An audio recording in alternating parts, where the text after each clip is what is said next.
Well, so we want to welcome you to our work meeting tonight with the Hooper City Council. It is Thursday, February 19th. We did not have any agenda items, and we had received the draft on our economic incentive policy. And so when we received this, I thought, and there's a few other things to talk about tonight, I thought this would be a good chance. So we're really happy to have Rob here with us. So we are going to start with you first. And if you have questions, please ask. Hopefully everyone has had a chance to review this. And if you have any questions, then let him know. Perfect. That's what we're here for. So you notice that there's a big draft watermark on the document in front of you. And that's because we want to get your thoughts on this, if you think it kind of hits the mark of what we're looking for, and then we'll modify it as needed, and then I assume you'll formally adopt it at some point.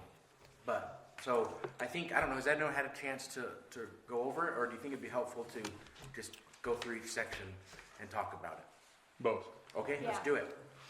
So really, the incentive policy, we talked about this a little bit last time we were here in January, but this is kind of the who are we looking to incentivize, where, what, and kind of how, right? And so what we tried to capture in some of these in this first section is what's the purpose and what's our intent behind having an economic incentive policy. And so this I tried to capture, we tried to capture a lot of what we discussed in our meeting. So it's really clear guidance to, we listed property owners and developers and business owners and other interested parties, really anyone that's looking to approach the city to get some sort of economic incentive. And then these are the conditions under which we would maybe offer that incentive. And then what we tried to put in there too is what type of commercial development we're encouraging. So supports the everyday needs of Hooper City residents, strengthens our local tax base, creates quality employment opportunities, and preserves the community's character as a small town. The policy is also intended to promote transparency and predictability. When we receive any requests, this is our process of how we're going to review them and then ultimately make a decision. And then the other thing, and we wanted to include this throughout the document to help people remember that just because you follow the policy doesn't mean you're guaranteed to get an incentive. That ultimately is decided by the city council. We also threw in a reference of the agency in the event that a CRA is created and we create a redevelopment agency. The next section talks about some of the values and the visions of the city. So again, locally serving businesses that promote the agriculture heritage and compatible industrial activity, modest scale commercial development. There was talk last time about how we don't really see Hooper as a place where people are going to drive to and shop, but something that supports who's in Hooper. And then thoughtful growth that doesn't outpace infrastructure capacity was another thing that we discussed. And then finally, the city prioritizes development that primarily serves local and nearby residents. Projects that align with these values are more likely to be considered favorably for public participation. And then we went through in the next section and we identified what some of those business categories could be. So ones that we noted: grocery stores and essential neighborhood businesses, locally owned or locally operated businesses, agricultural, ag support, or value-added agricultural uses, light industrial and flex space uses compatible with surrounding areas, and then finally employment-generating uses offering competitive wages. Lower priority or discouraged uses, and this is, again, we're not saying we wouldn't fund, but generally we're not going to look to support or fund higher density multi-unit housing projects, uses that are incompatible with rural residential or agricultural surroundings, and large regional or destination retail developments. And feel free to stop me as we go. There's this next section we talked about where do we want to focus our economic incentives, and we said that geographically targeted and are generally intended to be considered within areas where infrastructure is available or reasonably feasible. And then we called out the 550 or 5500 South Corridor and nearby commercial areas. And then I added this one, I wanted to discuss it tonight. So the future West River Corridor interchange is envisioned that there'll be a stop along 5100 West, And so I added that one, but I don't know, how do you guys feel about that? Because we didn't discuss it last time. I'm assuming they'll probably do something. Yeah, I Especially think with the we'd be in interchange going favor, through, I would think. yeah. Go ahead, I Ryan. was just saying, we already have a commercial corridor on 55 West as well. We've got to include That's a part good of point. 55 West. We have Yeah, we've got it for almost, well, this is half a mile long. half of 55 Yeah. West. So. On the west side of the street, it's already commercial. Yeah, that's a good point, Ryan. Perfect. No, I just got a question. When Yes. you go through and we talk about these incentives, Yep. I mean, what I wrote down there is like, what do you mean by as an incentive? Because that could be covered several different areas. You know, one of them you're talking about is just money. Yep. The city supports that with money some way, either through a CRA or Yep, something. or a public infrastructure district. So are you also including maybe the way it's zoned and Yep, so those could also changing be. zoning as incentives and things Yep, like so it that? could be zoning, it could be fee waivers if you wanted to. It could also be, some cities, what they do is once they've identified, hey, we really want to focus on this type. So a great example is Eagle Mountain. Now data centers are kind of a hot topic and some cities want them, some cities don't. Eagle Mountain went through a process and they identified that they're a good city for data centers. And so what they did is they created kind of a streamlined application process to get your building permits and everything if you're a data center. So that's another incentive you could do, is make it faster too. So there's things like that as well. So a lot of times it's planning-based incentives, development-based incentives, or it would be financial incentives. Okay. So, so we're gonna just leave it broad, right? Yeah. And I think that's good. I'm just sitting here thinking, you know, there's been a lot of talk of Terra Strata coming in. Well, Yep. you know, if we only have one Terra Strata coming in here, I think we need to somehow put it out there and try to get 2 or 3 people that's interested in it, and yeah, leaving these incentives vague for them, because if we've got 2 or 3 or even 2, we got some bargaining power Mm-hmm. in that. If we just have Terra Strata come in, you know, it's kind of either a take it or leave it, and that's just my thinking. You mentioned this last time that some cities will put in their incentive plan, like the first person to do this gets this incentive, like essentially to shop it or to create value add for whoever would be the pioneer to come into our community. Is that included in this somewhere? So what we included, I don't want to skip ahead. No, you're great. But the last page, we just included that You're reading the ahead. policy may be amended Teachers? for, market conditions, community priorities, things like that. Right. So we didn't, again, to your point, we wanted to keep this pretty broad and really have it more be as a framework for when people do come in, when you do get a Terra Strata that comes in, to kind of say, okay, this is going to be our process to consider whether we give an economic incentive or not. So a lot of times we could put that in here if you want, but what you don't want to do is you don't want to say, hey, we're going to incentivize the first grocery is going to get this, but then we're not willing to do it after that, because you might get approached by something that you really want, and then you're like, oh, we have that policy where we can't consider this. That's right. Yeah. Good point.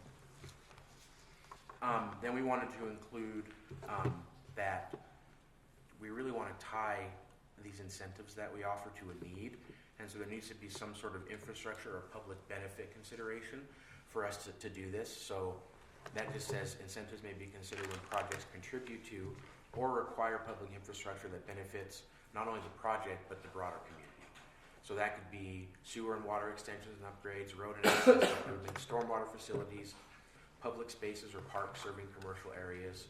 And we also mentioned that in some cases, off-site infrastructure improvements may be considered if they support the designated commercial corridor. Then we wanted to include investment thresholds and project prioritization. So we wanted to note that there are thresholds and triggers that influence incentive eligibility or levels, and those would be, we mentioned this last time, there's not, in some parts of the city, there isn't sewer that's ready and infrastructure. So is there availability or completion of sewer and other infrastructure that would make this development feasible? We want to have minimum private investment amounts. So again, we don't want to say, for every dollar of public, it's $6 of private. We just say there needs to be some sort of level there. And then also, if there is an employment or a job creation, then we want to have some benchmarks that, you know, hey, we're going to, if it's a flex space, for instance, we're willing to incentivize you, but, you know, we want 50 jobs that are this percent of the county median average wages, things like that. And then development benchmarks. That's what we talked about before, where, you know, so with instance with Terra Strata, if it's like, hey, we want to do residential and commercial, maybe the benchmark is, hey, for every X amount of square feet of commercial, we'll let you build X amount units of housing. So something like that as well. Also, Yeah. over in Syracuse, and I think I brought this up last time, in order to get one of the developments they were doing commercially, they requested or required the developer to guarantee certain number of other businesses that they felt confident they could bring into the area also. Yep. So that would, I would assume, be a Yep, that would also be development included in that benchmark in development there. benchmark, correct, yeah. So for that was like, I think it was like Chick-fil-A was Yeah. maybe one of the ones, but Well, yeah. that's a tough sell, Yep. but you know, Yeah. if we can Yep. get, you know, somebody, if they've got some pull, let's let them use it to get some other stuff in here with it, you know, so. Yep. And then we also noted that projects would receive a higher priority when they demonstrate that there's strong private investment relative to what the public is being asked to participate with, a long-term business commitment to the community, a willingness to share in public infrastructure costs, and then a willingness to partner with the city on community programs and investments. That's something we mentioned last time is, you know, we really want there to be a true partner with Hooper. And then we called out kind of the two specific tools right now financially that are being used by cities, and that's community reinvestment areas, or CRAs, public infrastructure districts, but then we wanted to do other performance-based assistance, which could be fee reimbursements, other rebates or programs authorized by state law. One question I had on the Yes. CRA with this policy, because you know how, well, for instance, like the sewer district had their policy and it says we will give back 40% of the tax, or, you know, we would, Yeah. for so many years. Do we do that specifically in ours as well? Or if we adopted a CRA, that's something they will go to all of the other entities? Yeah, so if you're a CRA, so Hooper City would create the Community Reinvestment Agency, and it's a separate political body, but you're the board of it. And so what you would do in that meeting is you would have your typical city council meeting, then you would recess as the city council, reconvene as the redevelopment or reinvestment agency board, take any action as that board. And that would be, if you created a CRA, it's the reinvestment agency that creates those project areas. And so what's weird is you would adopt an interlocal agreement as the agency, and then you would also adopt it as the city. And so you would sign both lines. It would be the executive director of the agency and the mayor of the city. And then as the agency, you would go and negotiate with the sewer district, with the county, with the school district. And that's where that would come into play of, hey, we want X amount of your property tax increment Yes. for X amount of years. Okay, So in this policy, we didn't limit it. yeah, Cities typically don't. okay, But the sewer district, like some sewer districts, counties, they will say, hey, we're only going to participate 15 years, 50%. yeah, okay. But that makes sense. So this Yep. is just some more general. But then if we developed one, then it would be up to that Yeah. So district. what you would do is, and let's just, well, we'll get, we'll get to that. So that's why your wording is when legally permitted and financially appropriate, we may consider it. Correct. Because all of this, even though this is our policy, the thought is we're not guaranteeing anything. So Correct.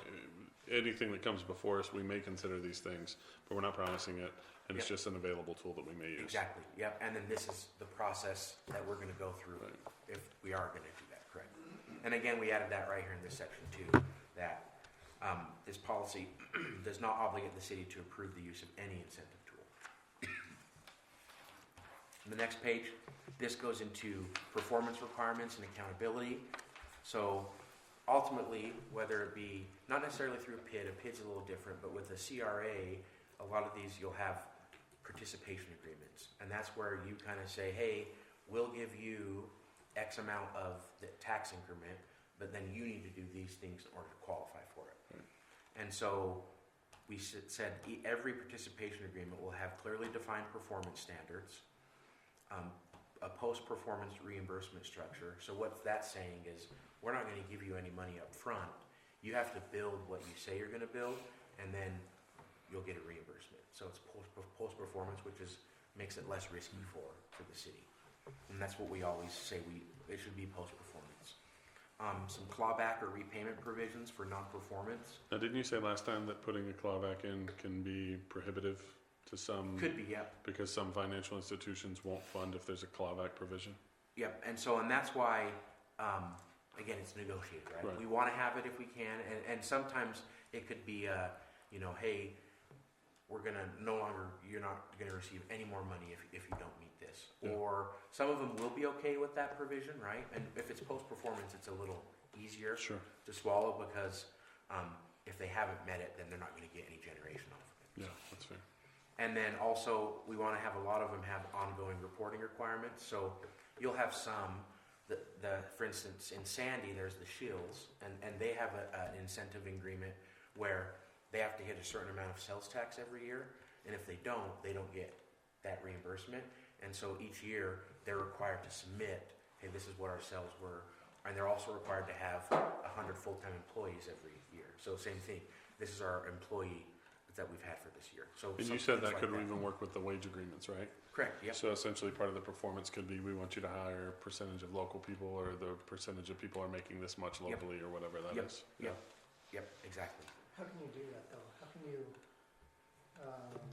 restrict who you hire in a private business based on a city? So it's Code or if they want Like, the you have to incentive. say, oh, you're not from here, so we're not going to hire you. So it's just tied to the incentive. So they could still hire whoever they want, Right. but in order to get this additional tax increment or whatever, then they need to have at least 25% of their employees be local. Yeah, Seems to be a legal issue there. That would be legal. It's a contract issue. yeah. It's a contract between the developer and the city. So it's just specific to this. So you're not saying you could hire whoever you want, but You're not Right, gonna get you're not this, gonna get your money. Yeah. you're not gonna get this bonus if you Yeah. don't get 25% or whatever it ends up being. Yeah, Wayfair did it with Ogden. When Wayfair came into Ogden, they agreed to hire people in a certain local radius, so all of their recruiters made sure that they recruited in that pool, and then they got tax incentives for however long they built their warehouse, the square footage of all that stuff, and then Ogden essentially wrote off their taxes for like 5 years. Yep. Yeah, and it got Wayfair to come here instead of like Texas. Yep, or like Draper City, this one worked out great for Draper, not for Pluralsight. So Pluralsight had a big incentive agreement, but they had to have like 500 new jobs, and they had to be jobs actually at the facility. And so they went to remote work, and the reason why Draper did that is they're like, we want these employees to be spending their tax dollars, shopping in our city, getting that sales tax benefit, and so it had to be an in-person job. And so when Pluralsight came back and said, hey, we want to have more remote work, can we still qualify? They were like, that's not what the contract says. And so but it has to be tied to that specific incentive. And then same thing, performance benchmarks, minimum investment levels, job creation or wage thresholds, and then business operation timelines. So a great example is Centerville City did an agreement with Young for their performance new development, and that one is, hey, you have to be in business for at least X amount of years, and if you close or anything, then obviously this incentive goes away. And then, failure to meet or maintain performance requirements may result in a reduction or termination of incentive payments and or repayment obligations where applicable. And then the last, and really the bulk of it, is we wanted to say, okay, this is what the application and the review process will be for the two tools specifically, CRAs and PIDs. So for CRAs, what they would do is they would submit an initial application, and that would have a brief narrative that kind of describes what the development is, why there's a need for public participation that cannot be overcome by the private market, and then how does us creating the CRA benefit the city and its residents. A site plan showing what the development is planned to be built within the CRA, the schedules for development, infrastructure and other funding needs, and then other information that's needed for us to evaluate the public benefit. That's kind of the first initial step. Then we would review it, and then if it makes sense that, hey, you know what, this does make sense, this is something we're interested in, then you would tell them, okay, now we need you to prepare a fiscal impact or cost benefit analysis. So that's the document that LRB Public Finance did for Terracotta. So same thing. As the city, though, you could say, hey, we're going to either have our financial people review it, or we would like them to do it. That's something that you could do as a city as well. And that's why I just said, if approved, the city may, again, we don't want to say you have to do it, but you may require that a fiscal impact or cost benefit analysis be conducted by a qualified independent third-party consultant. And then we added here that the city's consultants will report the results of the application and the fiscal analyses to the city council for consideration. And it's at your discretion to create a CRA or not. And then if you do, if the city elects to create a CRA, then we would work with the petitioner to go through all those steps to formalize the CRA. And then, go ahead. So, question: Yeah. Is there any kind of review process that it has to be reviewed a certain way for these kind of applications? No. Okay. Yeah. Nothing We could per, add that. nothing, but there's nothing per state code. Nothing by code, yeah. I'm This is trying to just think through it. steps before you would get to then. The CRA has a lot of different things you have to do per Okay. state code, but this is more of just kind of to get to that point. Okay. And then following the successful creation of the CRA, that final step is that you would enter into participation agreement with the petitioner. Any questions on that? At what point in time, if we were to enter into a CRA and stuff didn't flow the way we wanted to, can we still get out and not get our hands slapped or get in any problems or anything like that? Like legally with? Yeah, I mean, that would be good. Yeah, they're pretty complicated contracts, and us breaching would be a. Yeah, I'm just wondering So- if they don't perform. Yeah, there would be reasons for us to get out if they Yeah, weren't performing what they were okay. doing. Just- There would be reasons, but That's why you would have those benchmarks. Benchmarks, So yeah. then it's clearly, and the benchmarks are very defined. So it's, Yeah, we just talked to Stephanie in at the conference, and she was saying, like, if we did create a CRA and things weren't flowing the way we wanted to within the CRA before we got to the point where we started signing stuff, then we can just say, nah, we don't want to do that anymore, and we'd be out of it because we hadn't committed to certain things that were under actual contract, and there wouldn't be any penalty to us if it's not working how we want it to work, right? yep. And that's why the participation agreement's that last step, because then you've kind of gone through, you know the money that you're gonna get, the other entities have committed to it, and then that last step is, again, having defined benchmarks of what you want. In this case, it would be as the reinvestment agency, and then if they don't meet those benchmarks, the contract's no longer. Bye-bye. Yep. So I have another question. It says, after the application process, then the consultant would present this to the city. How is the city taken along as a partner before that? So are we not seeing this at all until the consultant presents it to the city?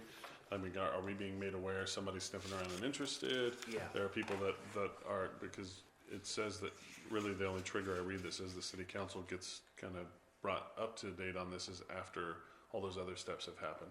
So when would we be taken along? Is it at that point, or are we made aware sooner? So it would be, you would be aware before, right? When they submit the application, we could also go over the application with the council. Okay, it's just not written in here that way, and so I'm just curious. Yep, I know. Especially with the Yeah. PID, Yeah. the applications, call out city staff, financial consultants. And then at some point after it's reviewed, we take it to them, but we should probably just bring it to them, Yeah, unless whatever you. I'd like us to see it as soon as possible, at least in the process, so that we're able to be delineating over our interest of something like that. And obviously, I don't personally feel that it needs to be prohibitive at that point for me to say, no, I don't want them. Yep. But it is important I think for us as the city, in preparation to our constituents, to understand what's coming Perfect. as soon as possible. Okay, yep. So we could change this to say, when we receive an application, we could present right then, hey, we've got an application for a request to create a CRA. This is what the project is, Yeah. XYZ. Would you like them to?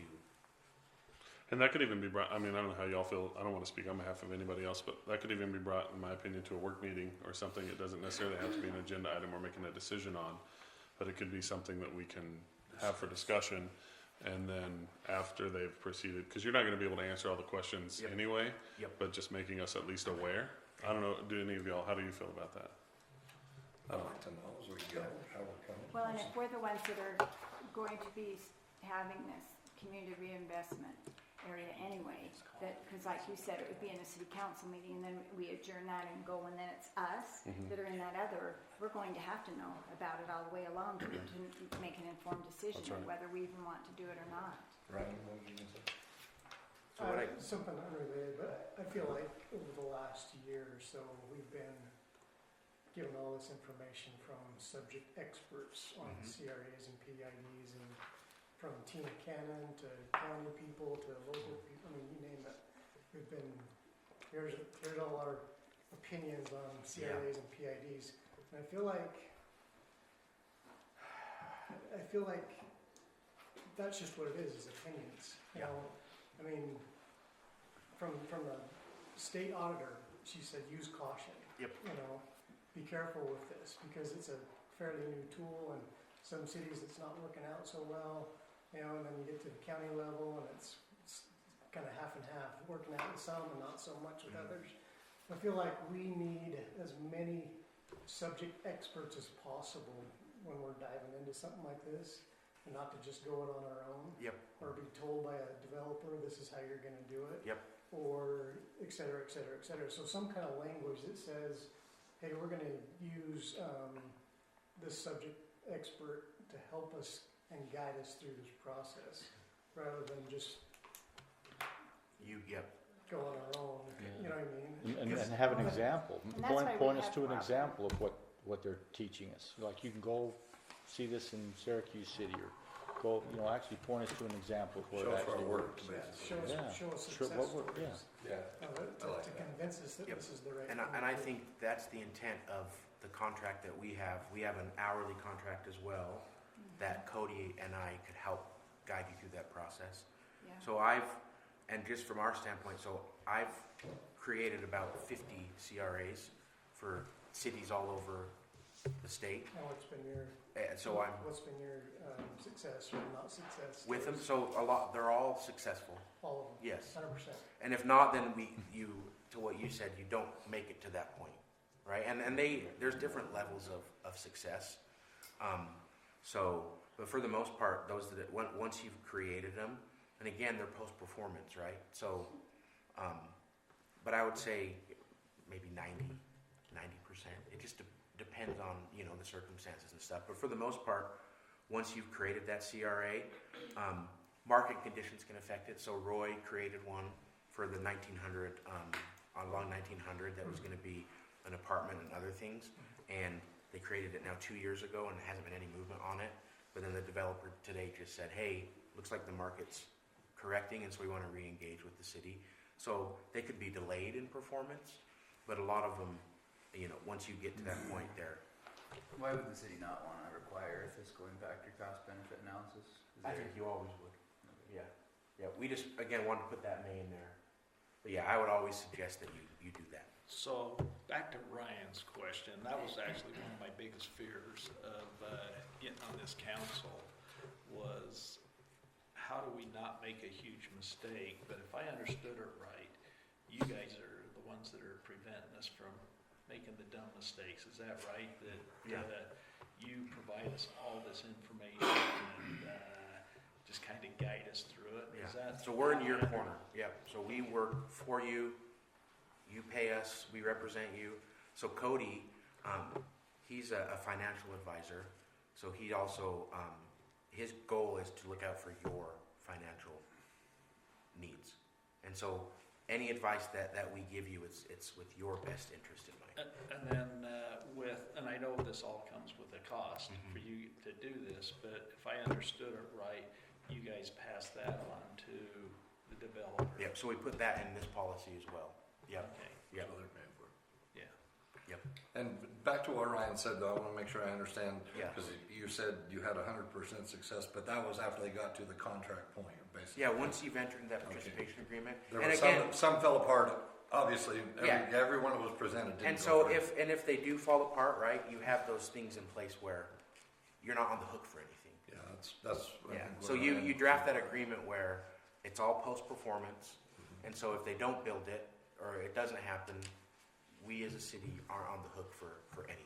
Yeah, maybe it would be helpful because for Ryan's edification, because he wasn't at the meeting when Yeah. we selected to and decided to contract with you South Salt guys. Lake uses it. Can you tell him, because you let us understand, like your relationship with Hooper has been like over 20 years. So, Yeah. like you've So been.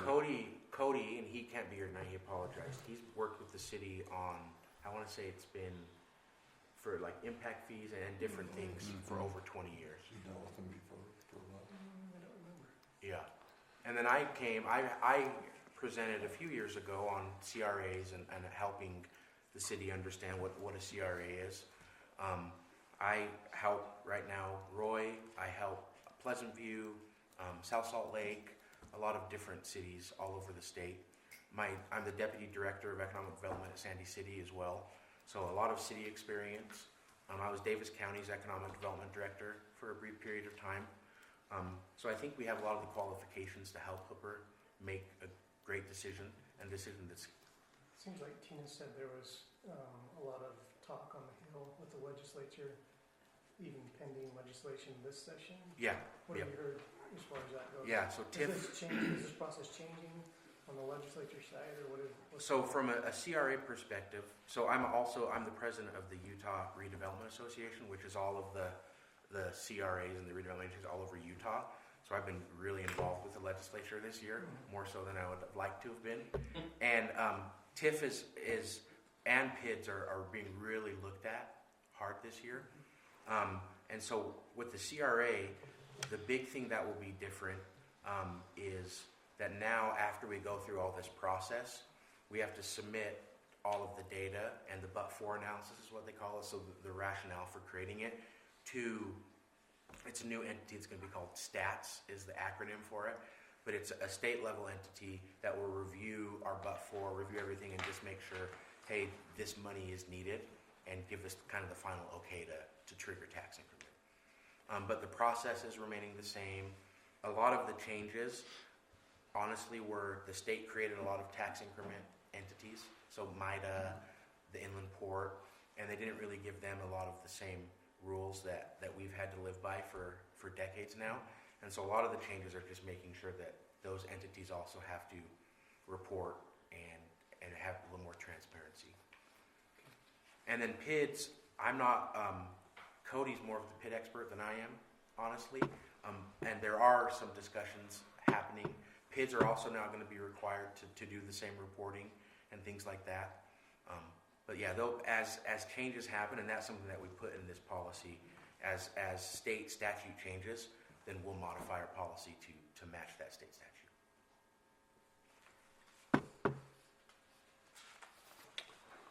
Any other questions on that?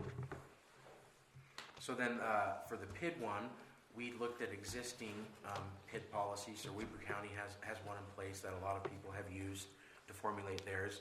And then we also used Heber Cities as another example that we took from.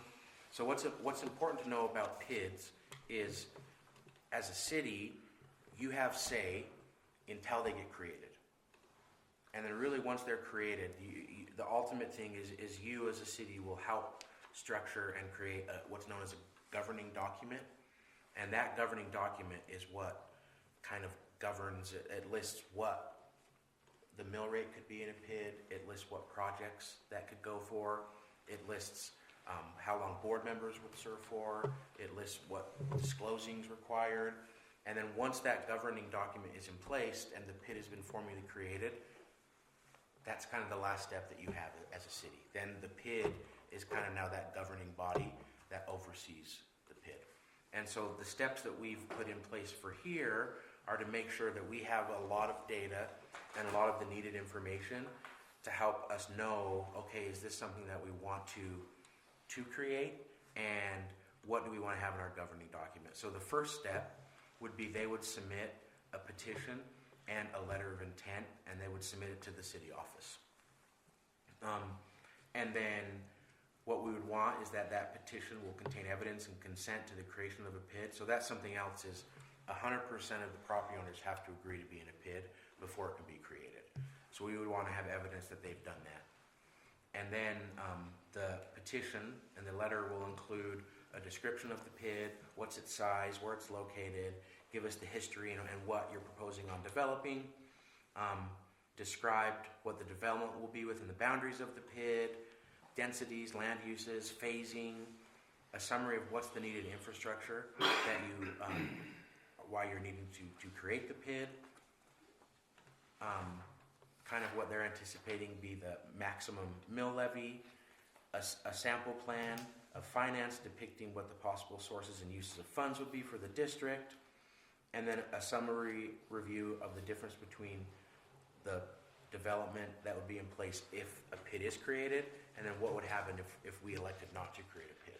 Kinds of way you can compare apples to apples. Governing body of a PID, same as the CRA? What was that? Governing body of a PID would it be the same as No, CRA? it's different. It's totally Yeah, different. so the governing body of the PID is the district. Okay. Yeah. Then we don't want a timeline for the district creation, an acknowledgement that consent must be signed, the public benefit of the PID, disclosure of conflicts of interests, and then engagement letters between the applicant and any consultants and legal counsel that are being used. And then same thing, city staff, financial consultants, and again, we can change this too if you'd like. Yeah, to add the council Yeah, at a work involvement. session, and city council will review the letter of intent to make sure that, hey, we're gonna give them direction to proceed to preparing a draft governing document for submittal. The governing document, and that's something that you would work on together with the district. And if the concept of the district's outlined in the letter of intent's approved, then you would work jointly, and we'll do city staff, city council. We'll add city council throughout all of these.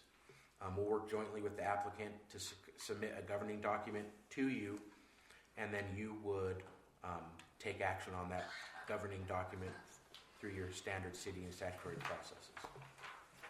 Something else that we would want to make sure is that there's really specific disclosure and reporting requirements. That's something that a lot of people will complain about is, hey, if there is a resident that's going to be within this PID, we need to make sure that it's disclosed that they're in a PID.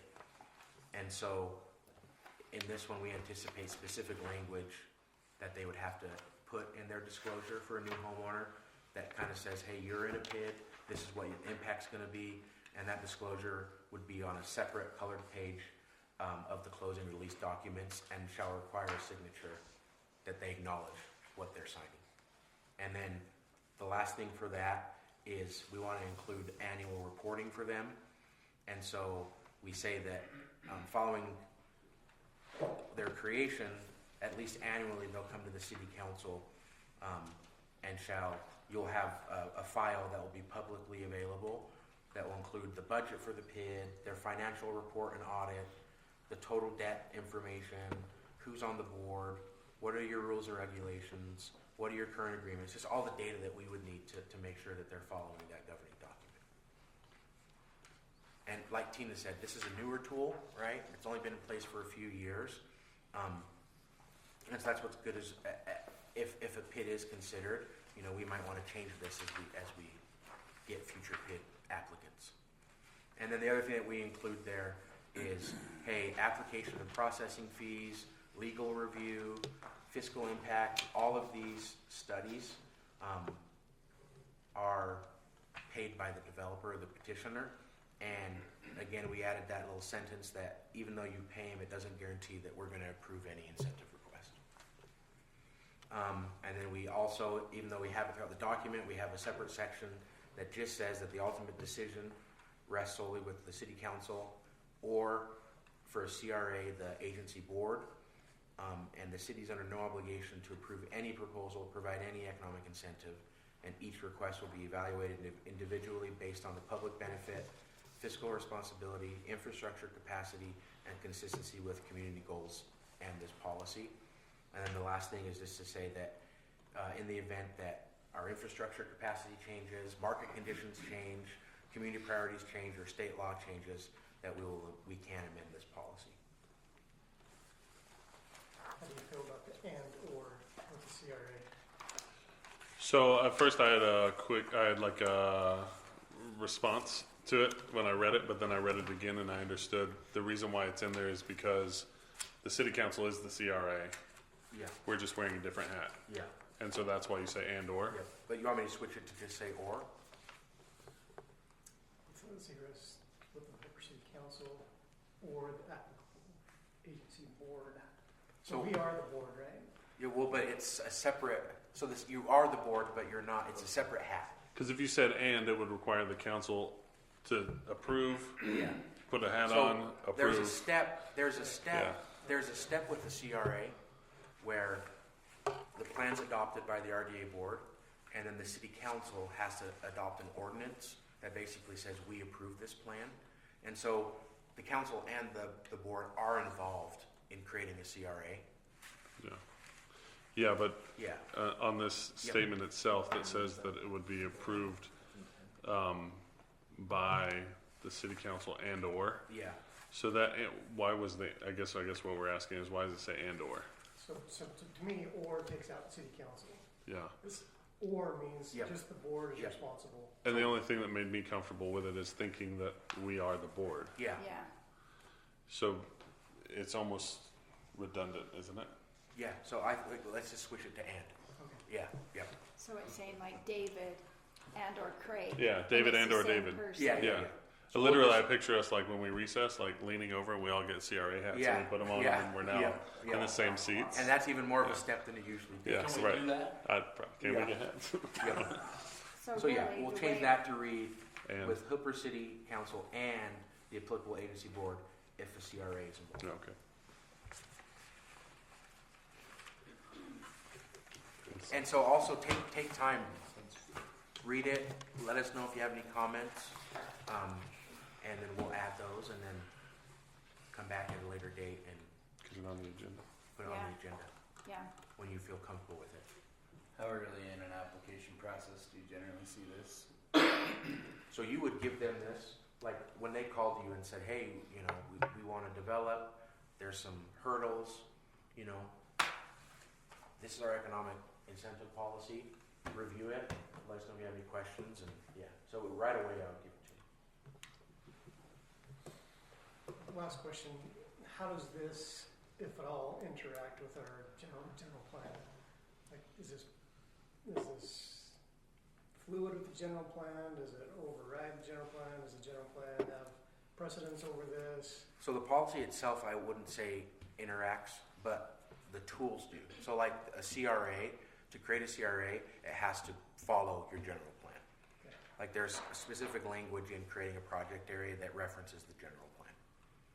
So I think when you create the tools, you'd want to make sure follow your general plan and work with it. Thank you.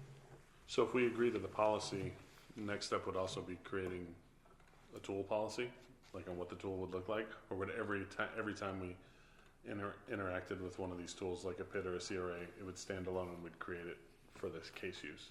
So we put them both in here, but if you wanted to adopt a specific PID policy, I was just curious, when Yeah. you said that whenever we create a CRA, we want to make sure it follows the general plan. So we wouldn't have like a one size fits all. We would have like every time we would do a CRA, it would be a unique individual. correct? Okay. Yeah. but our policy would always be the same. Yeah. So we have this policy that's general enough that it'll cover whatever. Yep. So like you said, we would give it to them and say, this is our policy. Yeah. Yep. And we would follow this even if we're tweaking it a Yep. little bit because some things in here are fluid. Yep. And then it's a great way if someone approaches you and says, hey, you know, we really want to build a 400 unit apartment building, but we need some money.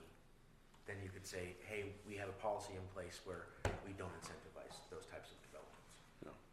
Or if they come and say, hey, it's kind of, again, it's a way to help guide who's approaching you, and then once they do approach you, these are the steps you're going to take with us to get an incentive, or, you know, this is just a process that is easy to follow. It's not up to interpretation. It's just, these are the steps that we do to consider incentives. I have an interesting question. Is there a warehouse online of all local cities' policies that a developer could go, oh, this one's a little more attractive to us, we would go to that city? Like, is there a clearinghouse or something, a place where we could, if we're searching to get developers in, where we could say, hey, here's how we promote it. Like, we put our policy out there and see what developers are interested that fit these type of things we want around. Yeah, there's not a warehouse that has policy specific. Okay. Yeah, there is for like CRA reporting and things like that, Yeah. but not for this. Help me understand quickly, because we kind of have a conflicting administrative process getting laid out here, in my opinion. Okay. So this is broad, which is great. Yeah. However, everyone's going to ask for these incentives, at least in my limited experience. They Okay. want to go here, and the city council wants to be involved early, which is great. But I need to be able to, this is so broad, I don't know how I personally can decipher. And it's not really going to fit. Yeah. Almost every time I'm going to think, take that to city council, have fun, let's do another one of these, you know what I mean? Yeah. And I know that'll develop probably as we Yeah. get some reps. Yeah. Like, oh, those aren't, you know, you'll help us identify that. But Definitely. that's kind of where my mind's going right now, is how many of these am I going to have to fill until it becomes a little more fluid, right? Yeah. 'Cause right now it just feels like everyone's going to want it, and I'm going to send it to these guys almost every time we're going to have these are fun discussions, I'm sure you'll help. Yeah. But I'm only halfway. Yeah. in. But if we have you that could review it, so my thinking was if we had somebody that came and said, okay, we're interested in this, we give them this, then they look at it and maybe come back with some things. We have you probably review that possibly even before, so we know if it's even something viable before it even comes to us, because we're new at this. None of us here have any experience with doing this at all. So is that somewhat So of that's what we intended, yeah. but then I heard from some that we would prefer. So do we have that problem? Are people beating on our door to come bring in commercial to our city? I don't know. I mean, I'm wondering if it's a bad problem to have. A lot of people call it commercial right now. Yeah, because I guess what I was asking wasn't necessarily every person that calls and says I'm Yeah. interested in a city in Hooper that you bring it to the council. What I was saying is I think that the council should be brought in early when they apply. So Yeah. that's my thought. Like at the stage where they say, "Yeah, I've seen your incentive plan and I want to try to move forward with this." At some point in that early on step, before they've went through all the pieces, I think we should be brought in that there's somebody. Yeah. I think I can navigate with Interesting. your help. Yes, I think like what we would Work do through 'em and then is we'll- And that's why You you would- said, yeah. even in a work meeting, we can have that discussion. Yeah, that's what I'm saying. You don't have to go to the official agenda, but you can come to a work meeting and yeah. Like I think how I envision it is they call you and then you say, I'm going to send you our incentive policy. Pay attention to these sections, and there's an initial application. Send that my way. Yeah. And then you and I together, and whoever else would review it and go, hey, this might make sense to approach the council with. Yeah, that makes sense Yeah. to me. Yeah. Sure. Yeah, that way you at least just filled out some of the no way for us, right? Yep. And hopefully, Like some- it doesn't meet a geographical requirement, or Correct. it doesn't meet a, you know what I mean? Yep. Yeah. And hopefully some of them would go, they would look and go, oh, I'm not in these 3 areas. Yeah, they'll self-select out. Yep. Yeah. But I agree. I don't want you having to do like Yeah. 100 times more work and bring everything to every work meeting just because somebody gave you a call. I agree with that. If we buy you more donuts, Malcolm, will that help? See where you're getting them from. It's a start. Mayor, can I ask you questions? Sure. Okay, so thank you for your time. This has been very informative. First one has to do with planning commission. So first time Terra Strata came to the planning commission first, which was really kind of weird because they wanted a bunch of different stuff, and there were recommendations sent up to the council. So what's the role of the planning commission in that now? And my second question, so PID funding is through bonds. So instead of that being put on taxpayers or whatever, they have to go out and seek bonds, so it kind of takes the city out of that piece.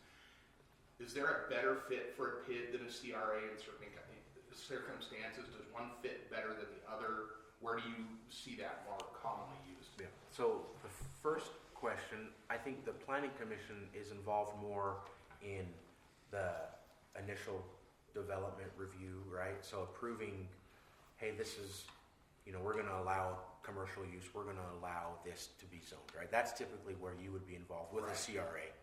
Not so much, I've never presented to a planning commission in that CRA process, right? But it's usually that before they can get to that point, they've gone to the planning commission.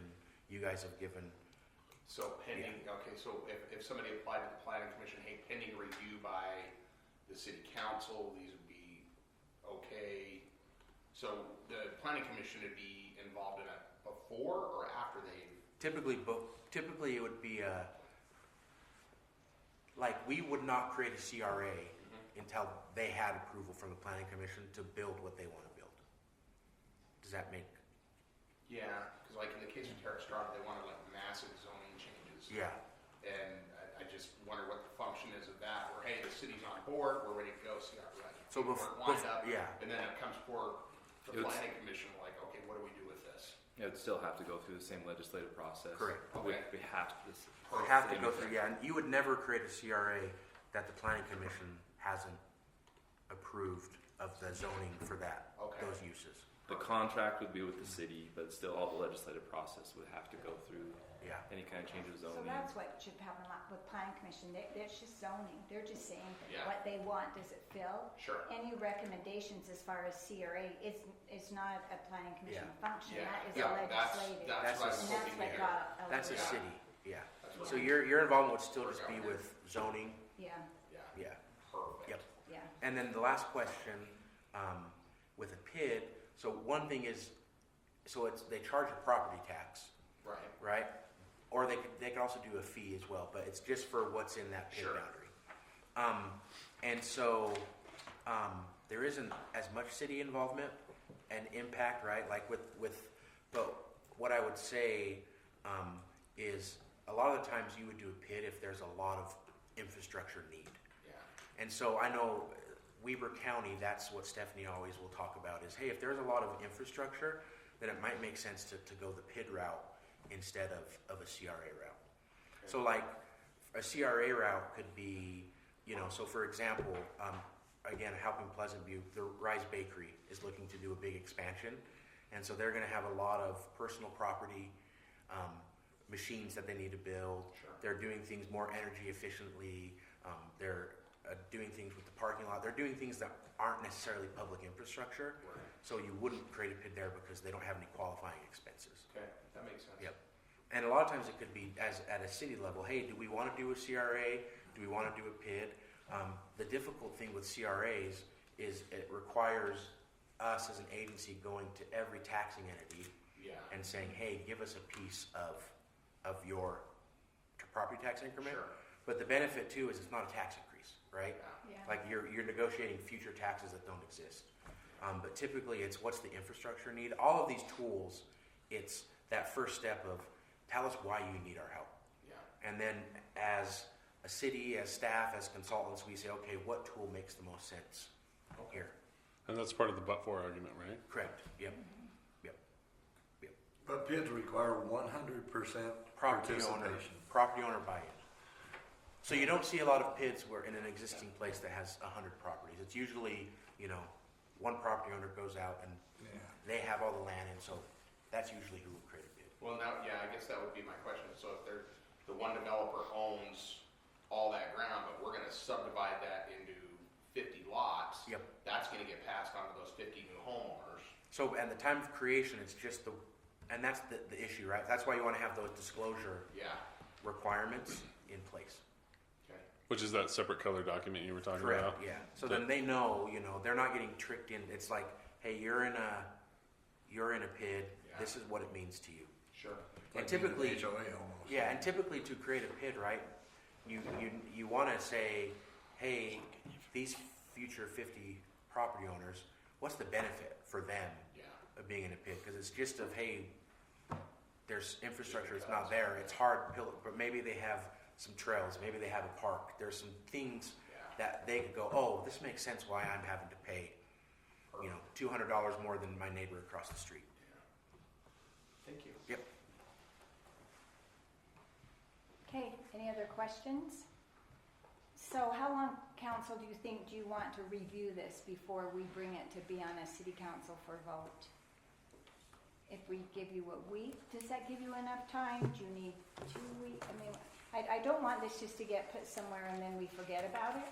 So our city council meetings in March are March 5th and March 26th. So if you had a week and then we. Oh, March 19th, yes, you're right. Was there comments enough that you're gonna make changes to the document now, based on the questions you I received could make a today? few, yeah. I mean, there wasn't a lot of changes, yeah.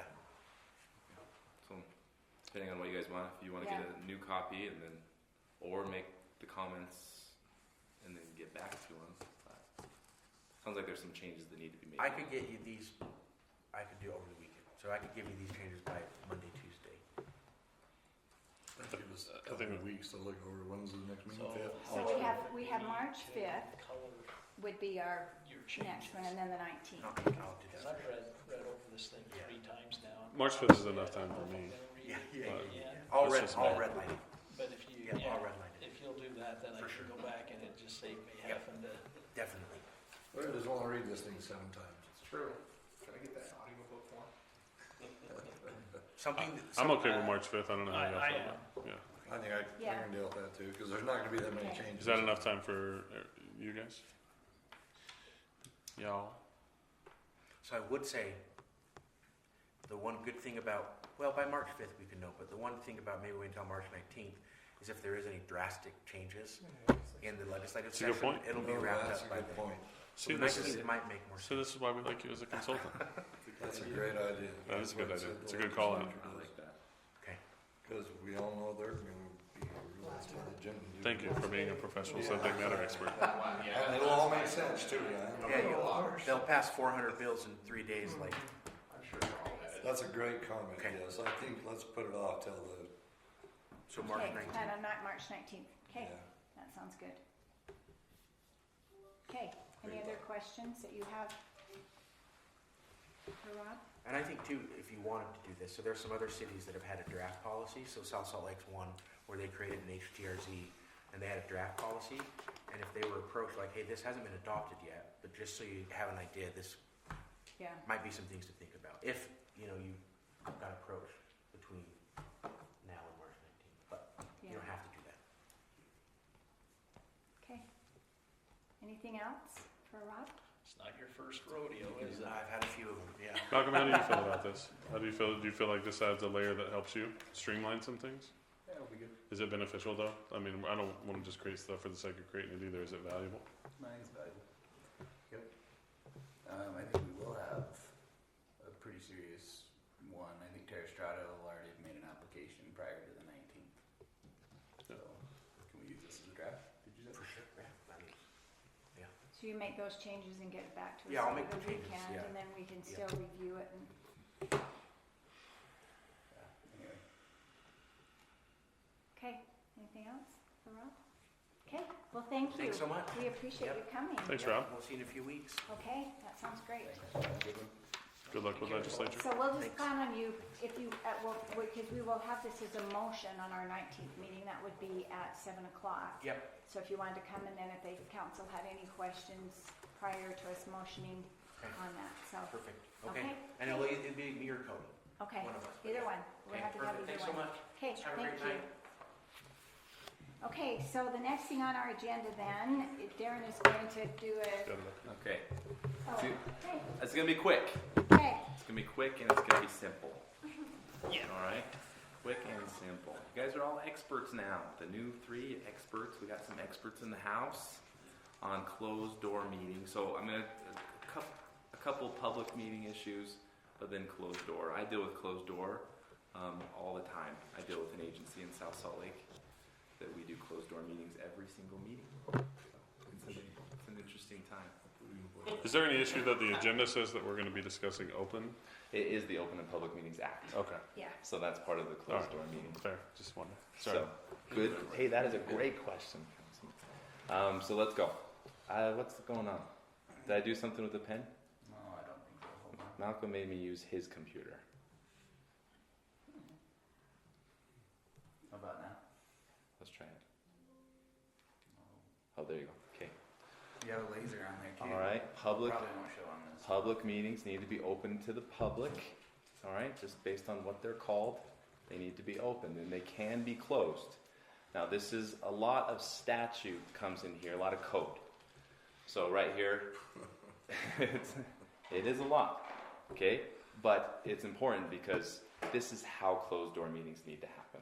So that code right there, 204, talks about the procedure of how closed door needs to happen. We have our own code, but that doesn't matter. We need to follow the state code. So that's how that needs to happen. I'm actually right now currently making changes to our code to just make sure that it fits well. It's not like our code is completely against state code, but I'm just making some changes to just have us be directed right to here. So that's the procedure.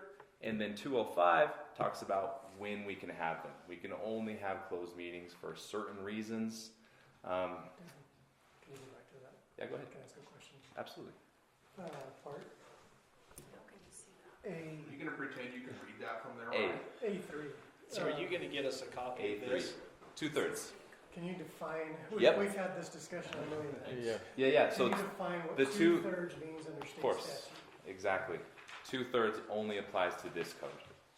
So, but I'm going to show you how. So let's go there. All right. It needs to be properly noticed, and there needs to be a quorum present. So here's our code for a quorum, but our code doesn't really matter because state code dictates what a quorum is. So a quorum, according to state code, for a 6-member is 3 councilmen minus excluding the mayor. So that is a quorum. That is a quorum. That's what needs to happen. Now, in order to go into a closed door meeting, 2/3 quorum vote to close. That's the only place that the 2/3 of the quorum would apply. So if we had That's only two. Two out of the three. Two out of the, 2 out of the Two are 3, existing three that were the 2 of the present three. existing 3. So it just has to be over 2/3. Right. Does that make sense? But yeah, I think state code used to have 2/3 more involved with the quorum numbers, but yeah, 6-member is 3. but in the case of 5, Mm-hmm. Let's do it. it only has to be 4, because 3 is only 60%. So 2/3 would be if there's 5. So if there's 5 members, including the mayor, Oh, there's math. okay, there's 5 members, Mm-hmm. excluding the mayor, but we still have the mayor there. Take That could do. 3 divided by 5 The- is 0.6. Are you counting the mayor? No, So you're not counting the mayor. Excludes the mayor. So really, you have 6. so 6. You really have 6 because if there was a tie, then she would still break the tie. Okay, so it has to be 4 with the mayor, So correct? yeah, that's right. 5. Well, no. The mayor's vote doesn't count unless there's a tie. That's what I'm saying. So if there is a tie, then she would just break the vote. What are we So talking that's about? what We're talking happened. about what's required to vote to close? Yes. Okay, so to So make if the there's 5, decision, so if there's 5 and you're saying 3 is only 60%. so 3 to vote into 2/3. Ryan, why are you doing math on me? Because we've argued. We've talked about the training we had, Well, no, we. that we but went we're online to talking about two train. different things. First, we were asking what a quorum is. Yeah, the A quorum is is 3. 3. That But we this understand is that. talking And we got about this. voting to close. The math So- is so maybe if we're I see doing it happen. two Okay, so we separate have we see it happen. Okay, so we have all of you. We have 5 of you here. So that's Okay. Oh, there's 20% each. yeah, 20% each. So yeah, we need that's to right. be There's a 60. We need That's to be right. 60 or That's 80. So where what the you're si- saying that's is where right. the 60 comes all right, in. but let me ask you We this. need to have If four you only- vote to close. Okay. All 5 are here. But if a quorum is 3 Okay. and you only need 2/3 of that quorum, then you only need 2. Only need 2. Correct. Just because the amount of people here go up, it doesn't mean the quorum is larger. The quorum still is 3. The law defines the quorum as 3. But that says 2/3. No, 2/3 of the quorum present. That's present. Yeah, but the quorum No, is no. what is the definition, right? No, that's just the minimum. Mhm. So, Okay. yeah, the quorum. So it can be 3, 4, or 5. So if you have more people here, it's harder to close a meeting? Yeah, Yes. It's interesting. that's exactly right. So if we want to close the meeting, Ryan, we'll just ask you to stay home. No, we're going on a cruise. 4 is going to be like a difficult one, definitely. If we had 4 council members, that's. And if you voted not, it just has to be 2/3. So that's right. Yeah. All right. Good I don't point. think anyone voted not to close it, but Yeah. But we'll deal with the 2/3 number. That's interesting. If anyone says, I don't want to close this. Like I meeting." said, I close a meeting every single meeting agency that I'm handling, and I've never had to deal with that issue. How many do they have? 5? They have 7 on Oh, theirs, so So even more difficult. yeah. But we never had that issue. So you have to have 5. So Ryan, I mean, I'm sure the Hooper Council will have to deal with this issue. When it happens. I'm sure we never will. Yeah. No, it's I think it's appropriate. valid question. Wanted to settle. It's appropriate for sure. It's good. So while we're in closed meeting, no final actions or votes can be taken in a closed meeting. We all understand that. Well, you guys have been trained up, and what did you guys have been trained, right? Yep. Mhm. Okay. Where did you have to go do that training? At the, it was in, Utah League. of Bountiful. Cities. Was with the league. That's yeah. Yeah. very good training. It was Todd Godfrey, I'm sure. Yes, Was it? Yeah, it was Todd Yes, Godfrey. Todd Godfrey. Yeah. Ask me if I remember everything.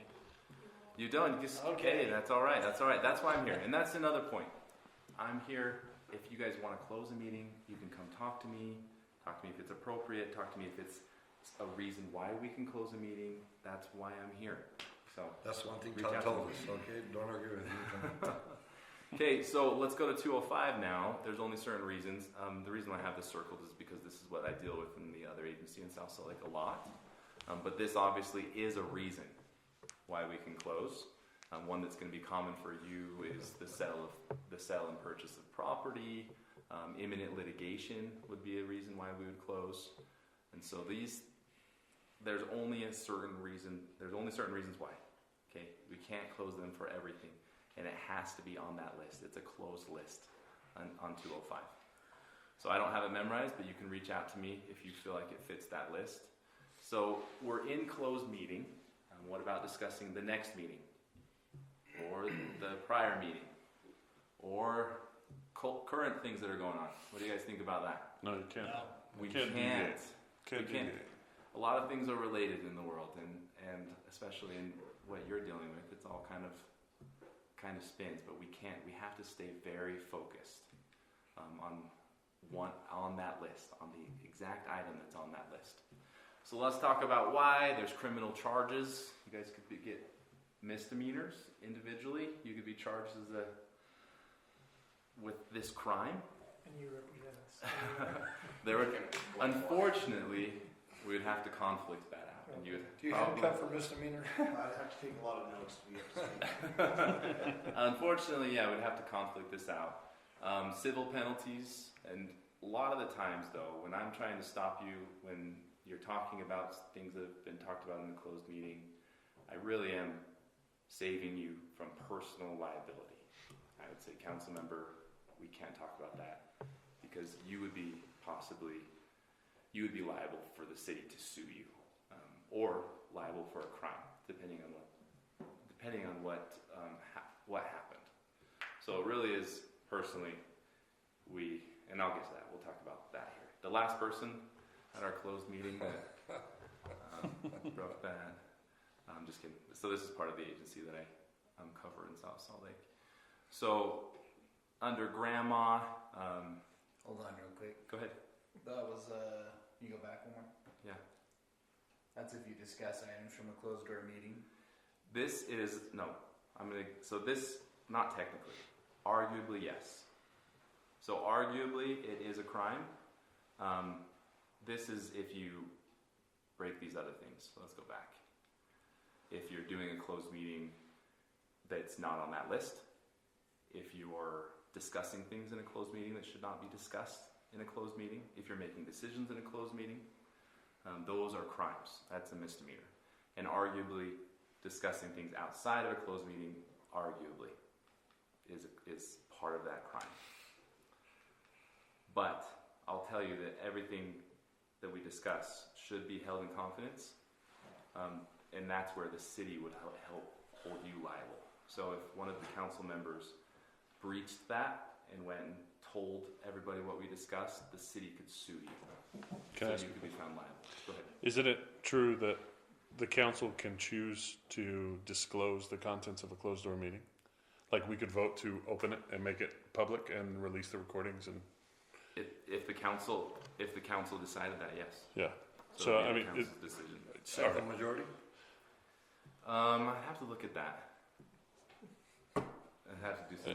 I know it's if the council decides, but I was doing some research on it because of that, because we've had a couple closed door meetings recently, Right. and wondering like if a council member is not present and we need to bring them up to, what can we do, because we don't want to violate those things.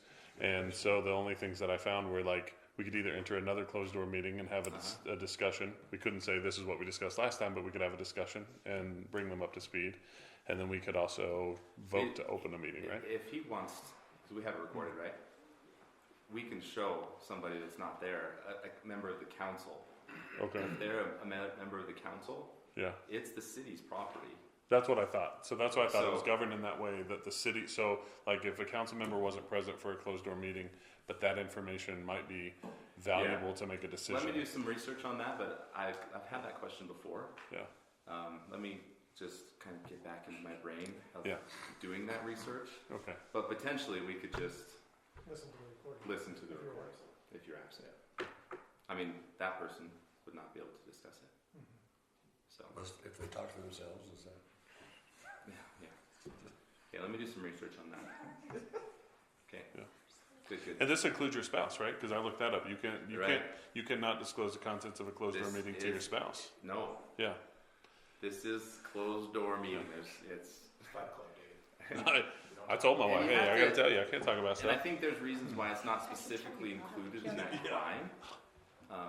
I've researched that over and over again on whether that's part of it. It's arguably is, but it does get complicated. But really, you're liable to the city. Right. The whole point of the closed door meeting is to keep that confident. So just keep your mouth shut. Just keep your mouth shut. Yeah. Okay. Yeah, I like the So, way. we had a case in point, when I was trying to explain, because it appeared there was a decision made the day after the closed door meeting, right? And I was Right. trying to say that we shouldn't have been making a decision, but a decision was made the day after. And so then we clarified that, and we said, hey, we're not talking about the meeting. Not the meeting, We're but talking a about decision that was after. made after the That's meeting. exactly right. And so, and I do this, and you guys all told me you don't watch Lord of the Rings I last do, time, but but whatever. we need to keep it secret. We need to keep it safe. Okay. Discuss topics allowed only by law. Okay. If you are feeling like you're discussing, first off, we should be announcing what we're going to go in there and discuss, so we should know. We don't go out of that topic. That topic is what we talk about only. Now, when you say announcing, we're not, because like, we're gonna put a general, General. yeah, could be that we're gonna talk generally, we're gonna announce generally what we're going to discuss. It Correct. could be one of these 5 things, Exactly. and then we'll go, but when we go in there, we'll talk Which is a about good way to do it. I think that's a good procedure that we've been putting on our agendas. Voting procedures, what are we going here? Should there not show information in closed session, especially on the dais when we're discussing other issues? I mean, we're not opening that up to the public, but let me think. All right, let's do a quick quiz. Are you ready? 2 council, and this is going to bring up, maybe this is the 2/3. Just kidding. This won't be it. 2 council and, oh shoot, I changed this just today, so I'm sorry about the mayor. Show up for the meeting. What do they need to do to close the meeting?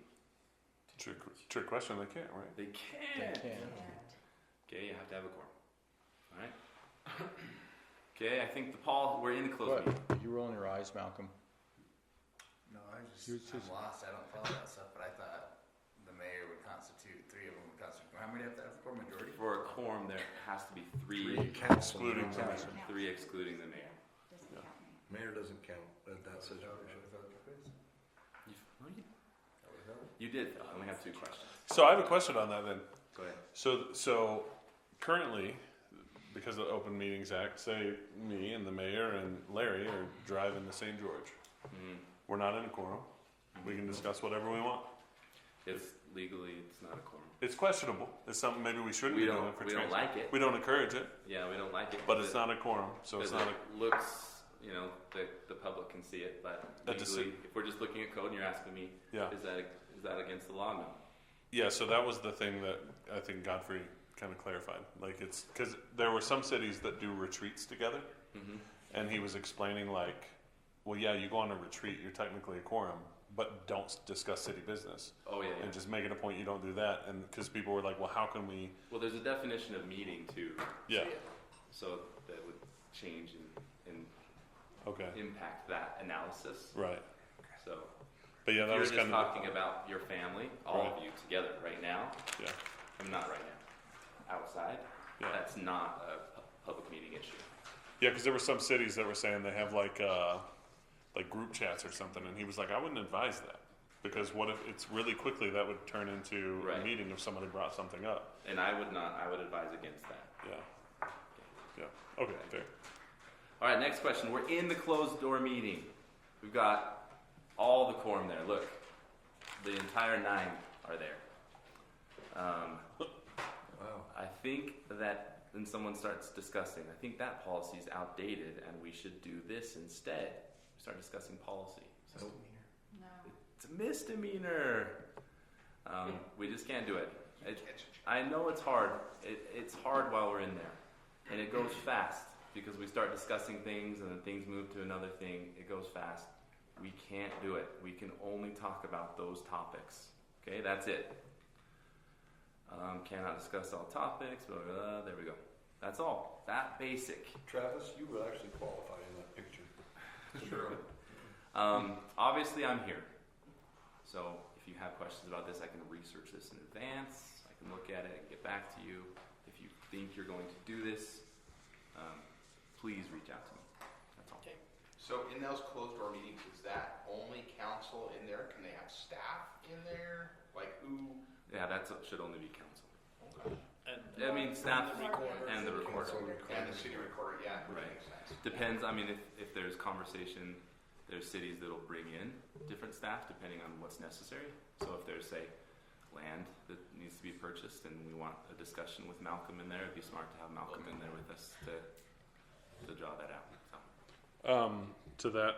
To that same kind of point, we've been putting it on the agenda just in case. Does it have to be on the agenda to happen? Yes. All right. So then essentially, We it's couldn't smart. call for a closed door meeting if it wasn't on the agenda. It wasn't on the agenda. So then it's probably smart to A always lot have of it on the cities agenda. do that. Okay. Leave it there. Yep. Yeah. That's all. Thanks. I wanted to be quick. Thank you. Any questions for Darren on that? Okay, so I have something I was going to do with you then. I apologize, last week I was, or 2 weeks ago I was sick, but you didn't want me here, just breathing on you. Okay, so the next thing on our agenda is discussion of proposed goals, projects, priorities. So last time I was hoping to be able to come to talk to you a little bit about sewer, and then I wasn't here. So I actually have some handouts to kind of go through this with you. So, this is our West Side Sewer Collection System Plan.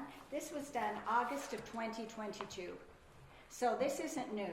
This is something that Tracy Allen actually did while he was our engineer, because Hooper, as all of you are aware, sewer is not in all parts of our city.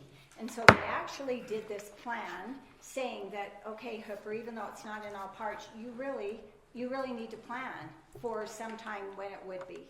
So I'm not gonna, I didn't make copies of this whole packet because, as you can see, this was a really intensive plan.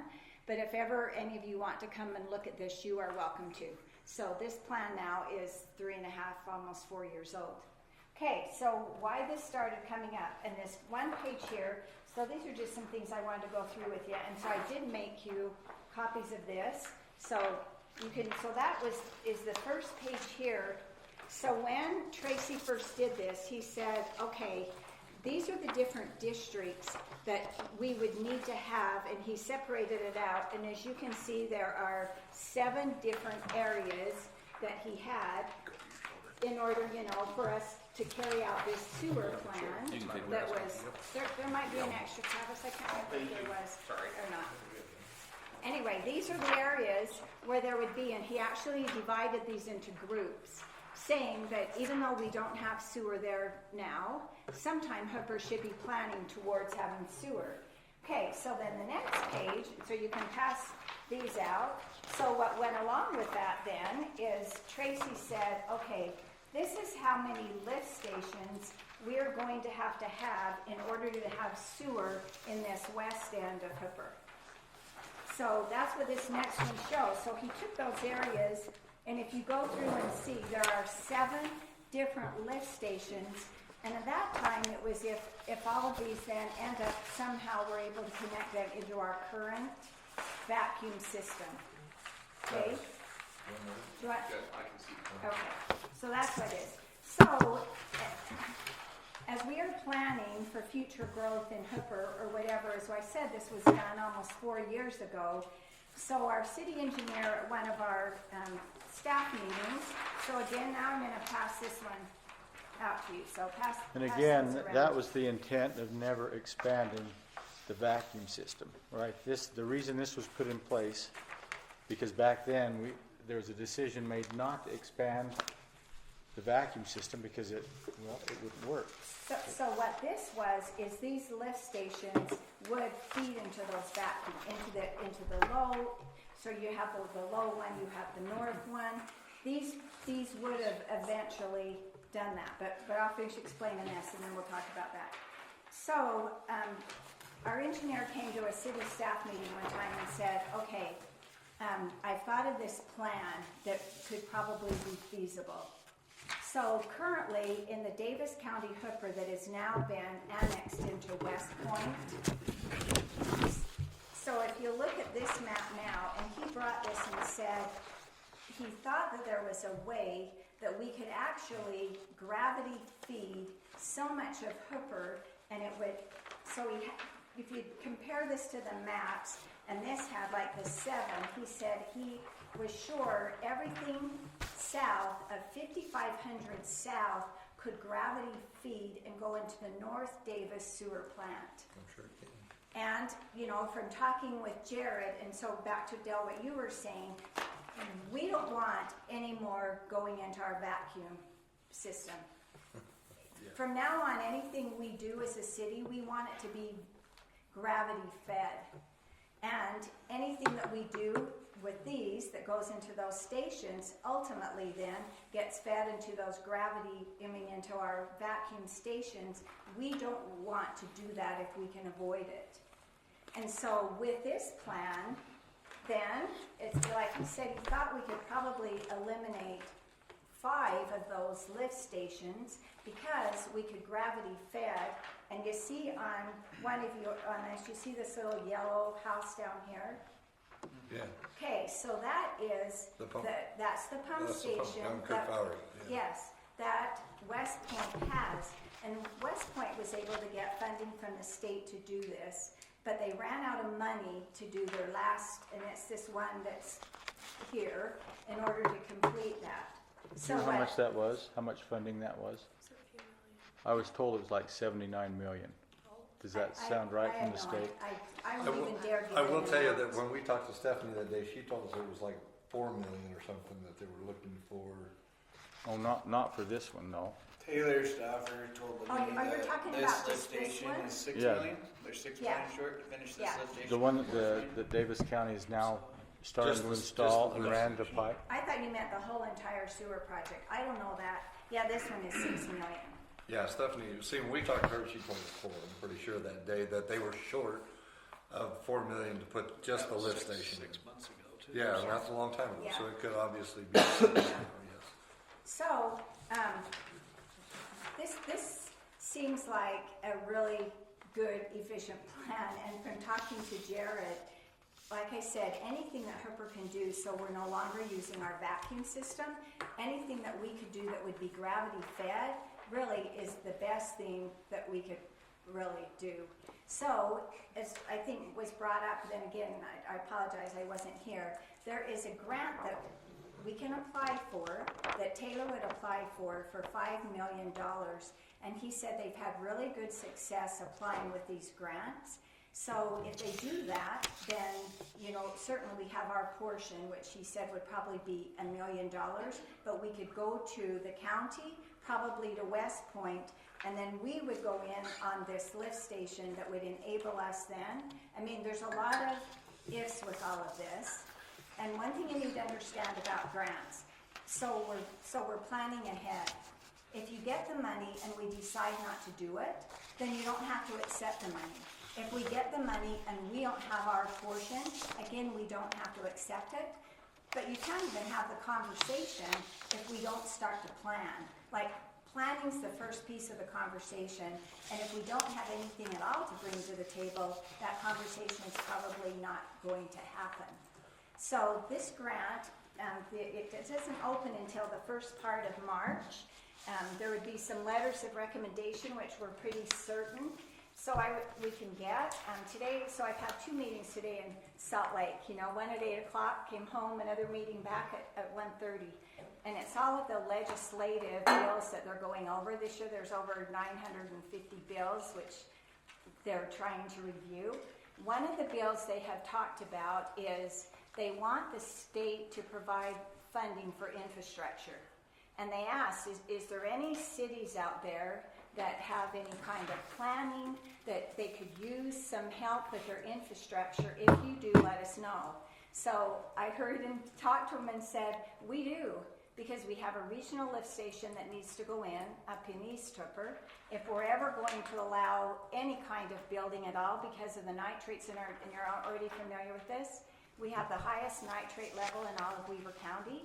So currently we are only allowing a maximum of 3 septic tanks on any parcel. So if someone has 20 acres, even if they wanted to divide that and put 1 acre lots, we are allowing them to have 3, because we're not allowing them to do any more septic tanks. Because as a city point, why would we have every homeowner put in $30,000 to $40,000 of a septic tank when that really doesn't benefit anybody infrastructure-wise? Anyway, but that's what it is. What's our impact fee for hooking up to sewer right now? $5 grand, $4 grand plus So $2 it would grand. take, One of them so for Central Weaver. if we had to come up with $1 million, we would have to get 200 homes put in there. And so are we wanting to put 200 homes out into here, or to get that to work? 2,000. 2,000. So what the grant would do would be to help build a lift station. Any homes that came in, so if we can't come up with a way that we could get that funding, this is my thinking, from the county or from West Point or somebody else, we know we're a city that has limited revenue. We do. We have limited resources. Any homes that would go in as far as the other infrastructure would be development driven. So the developer would be the one that would put in the rest of the infrastructure. Okay. This would just be the helping to get this lift station, and then we could do our Sherry. main force line. Sherry had me look up today though, and to your point, there's 3,000 entitled units in unsewered Hooper. That west, That could use it. Yeah. based off our current zoning, which is 1 acre, so it could be a Yeah. lot more But than then that. we gotta sell them on it. Do they wanna? Well, currently this is what happens. So you have a farmer, because Malcolm deals with this on a regular basis. You have a family member of a farmer and they've passed away, and they come in now and say, we have this 20-acre piece of ground, we have this 10-acre piece of ground, what can we do with it? And our answer is, I'm sorry, nothing. Could we your family farm? Well, we don't have any family members that want to farm. What can we do with it? Can we put houses into it? I'm sorry, you can put 3.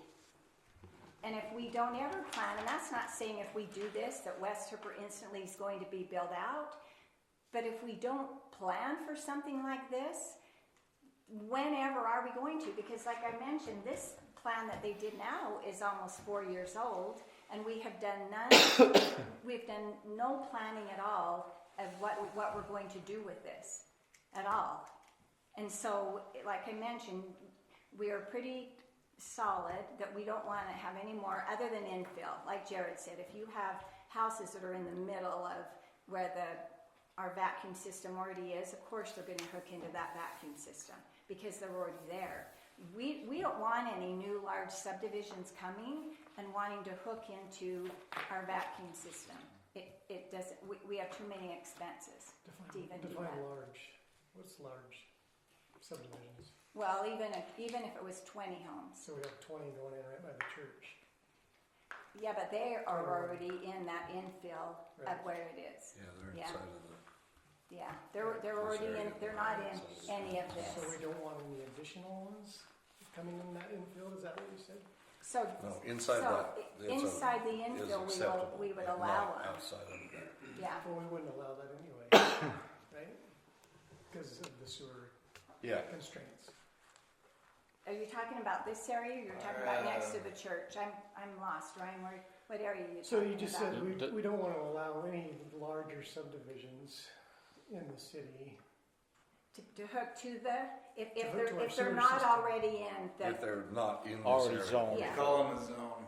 Yeah. We have Yeah. vacuum zones. If they're in the vacuum zone, then they can. If they're out of the vacuum So zone. we're currently comfortable with adding additional ones to our current zones. Yeah. yes, Right, that, not that's what they expanding call the the zones. infill. So for example, like the Hadley Valley that went in over here, they went down and connected into Right. the north Right. vacuum because they were already there, all the pipe was, we don't want any of these new ones. Going into the others, the zones we have. Yeah, yeah. So if you're doing gravity feed, I'm just throwing this out, we're talking over there by Kurt Fowler's place.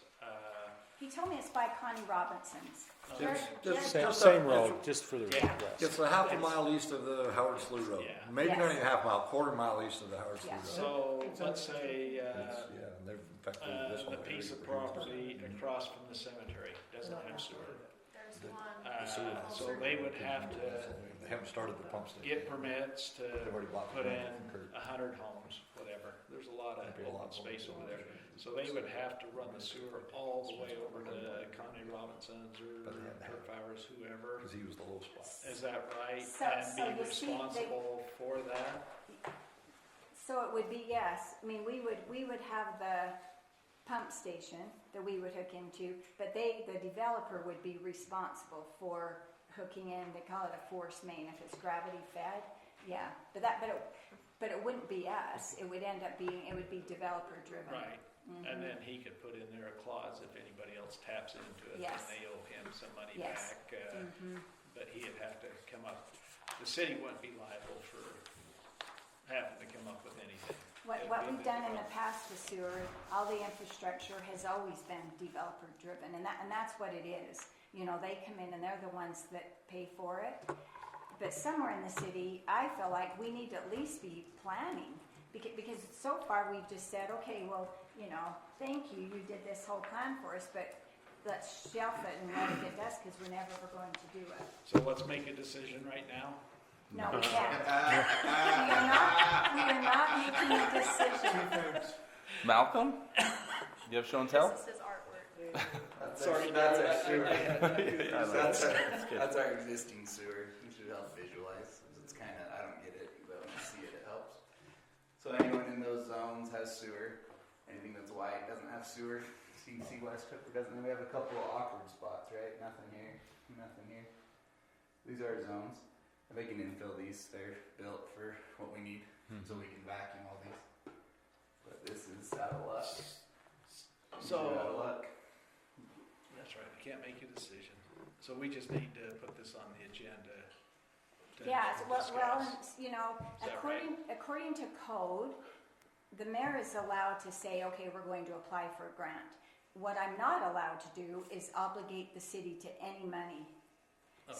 So we can apply for the grant, but if ever it comes back that, you know, we get the grant and we have to We have to obligate the match. money, yes, then that's where We we gotta- have to so we vote gotta on vote. This it. is a serious question. So have we Yeah. applied for it? So Have we can we applied for this Go grant ahead now and then? tell No, her- it doesn't even open She up can till the tell 1st of March. us that she's gonna apply for the grant. You guys can all say, you know what, I don't want you to apply for the grant. Okay, And then but we she, can say, and yeah, if- we're good with it. so if you want, but, yeah.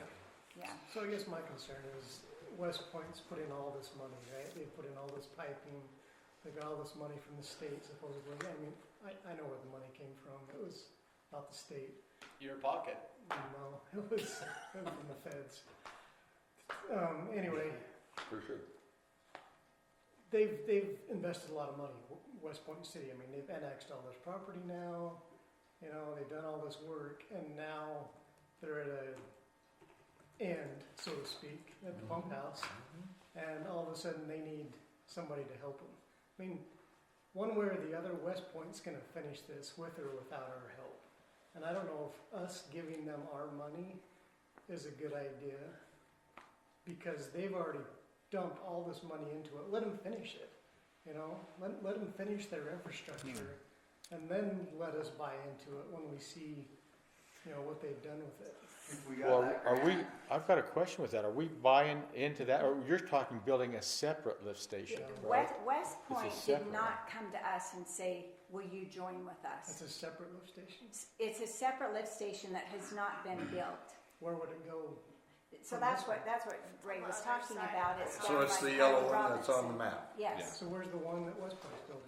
That's the one that they're gonna use. West Point is. that's the one they need. It's planned. Yeah, so they need it, right? Well, They've they got don't- all this Well, infrastructure. and They need planned it. for it. It's on their plan. They need it to make their sewer work. No, what they have built For now, they can development. hook as many houses as they have.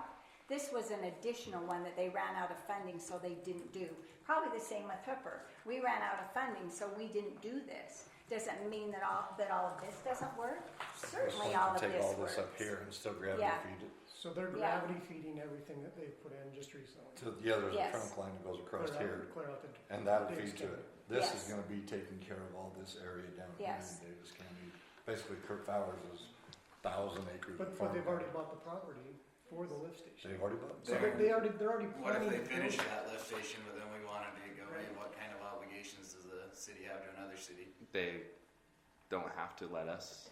They would want a contract, or Right. they would want a But buy-in if from we us. participated financially, So that's what I was going to ask. Actually, have they talked about what would be that contract? Like, what kind of benefit we'd get? Would it We be were gonna have cheaper you for go us do to it. use that?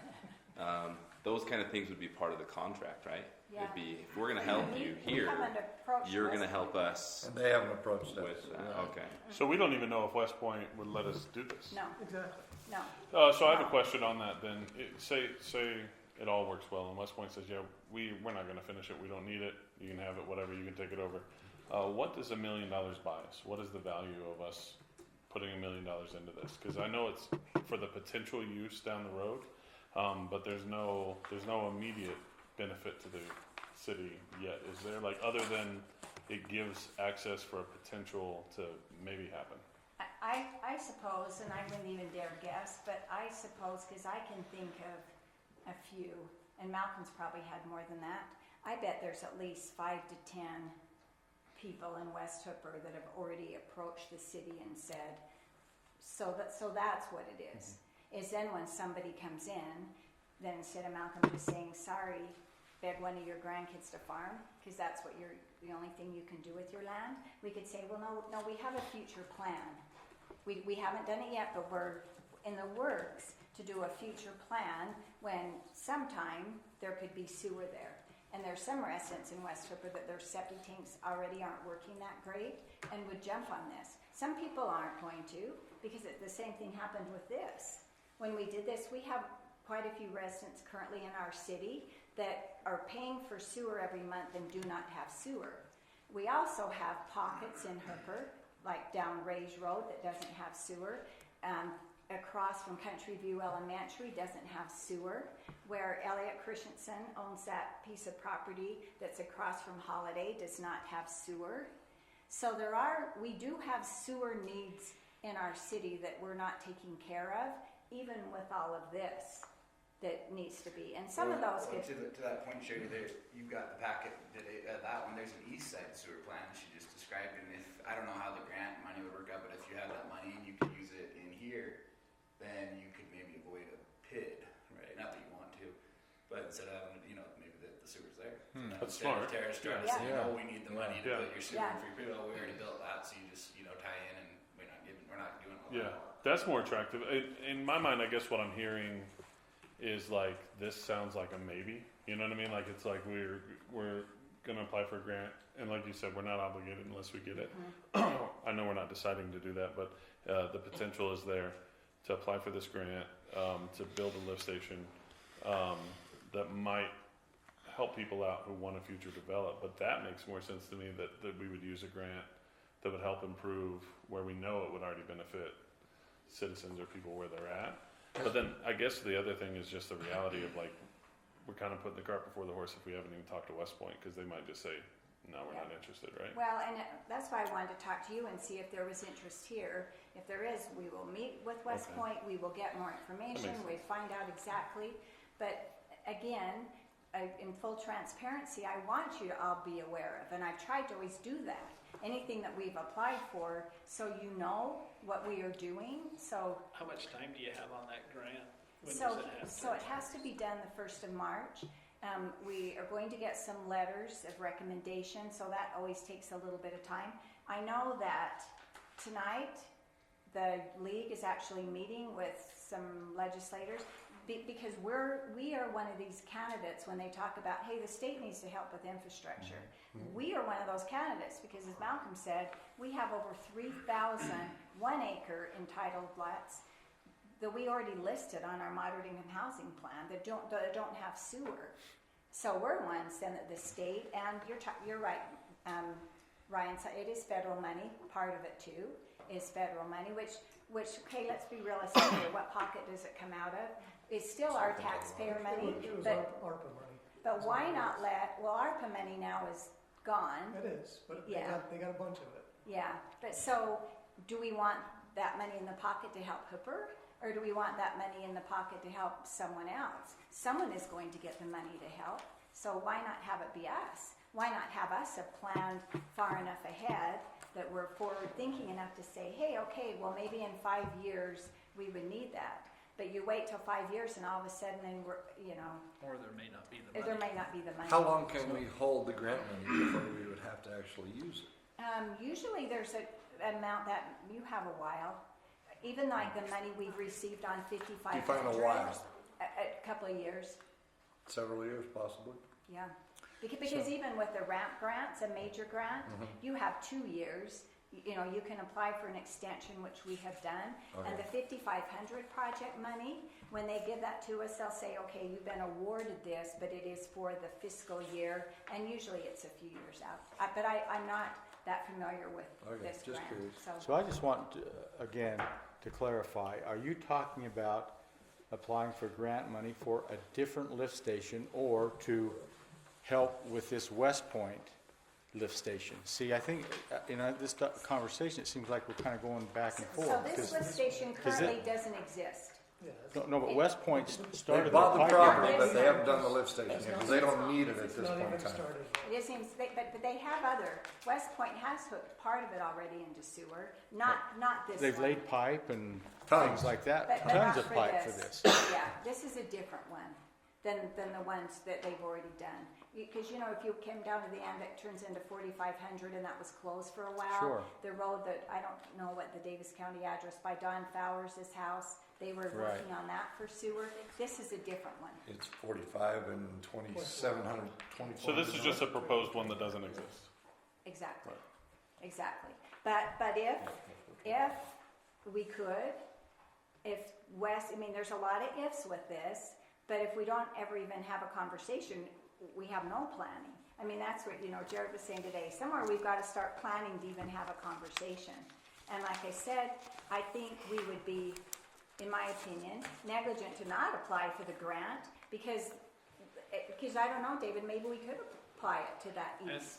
Or See, I don't I'm know. not David too. If Yeah. we're gonna- Let's use the money in our current infrastructure, like east side, if we're gonna plan all this commercial development. Put the money in there so our infrastructure is up to speed when it comes. Otherwise we're depending on developers to say, oh, maybe they'll help us out, or maybe they'll pay for it, or enter into a PID or CRA or whatever. If we get the grant, and we have the $5 million, we know we can invest that in our city, not West Point. Well, and when we say we're investing into West Point, we're not necessarily investing into West Point, we're investing into Hooper. If All they of this let is, us. all of this is Hooper. We don't know that yet. No, but if we do, it would be that station that we have here. This is for Hooper. Malcolm, This is for our has the residents. engineer, because I remember the engineer presented this, has he said that which one would be more beneficial? If we had this, or if we had the one that you said? The east side. I thought that he was excited about this one, the Yeah, engineer, he is. and that would be the most beneficial. But that's just from the conversation I remember from him. This was his idea, the west side. Yeah, It's newer. It's it's a new idea. yeah. But where are we gonna have the most development coming in the future, or theoretically right now? The east one looks to me like the area that is potentially right now gonna have the most. All right. I'll play devil's advocate on the other side of this. The east one, does that require us to expand vacuum? So that would allow gravity feed too? That would be the same? Okay. Because that's the other thing. Like, I think we also don't want any more vacuum out here, right? Like, we realize that probably Sucks. everybody doesn't love those candy canes in their backyard. Well, and the east side one, this is another thing we've talked about before. We have to put on our own new force main along 5100. We're currently using West Havens, but we can't continue to do that. So So we all use of that east side has to feed down and connect into that, which is not just that, it's Lakeview subdivision, the Hooper Landing sub, all of that feeds in. And so we can use For that the money for enforcement? that as well? It goes along, that could be part of the new, CRA, the they enforcement, would pay the new that. enforcement we're doing. do we That's have a money good for point, that? that It's not in 5100 our force budget. main. That's important to know too. Yeah, So we don't have the money for that currently. But if we did a CRA down the road, potentially we could use it could pay for CRA that. money for Mhm. the force main. Yes, At one point in Yes. time, I heard there was potential, some of the other cities have turned over their trunk lines to Central Weber, but they had to like have PVC lines or not the old metal lines that are existing. Is that a potential? Have we ever looked in as Jared? probably not. I brought that up at the sewer meeting because we had it was a pipeline that connects, it's on Ogden, and it's at the north end, and so it's one that connects Ogden, Harrisville, North Ogden, that feeds out to the sewer district. They had presented that, of turning that over to the sewer district.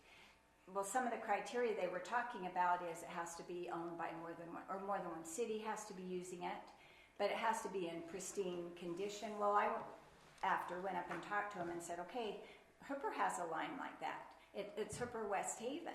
Would you ever take that on?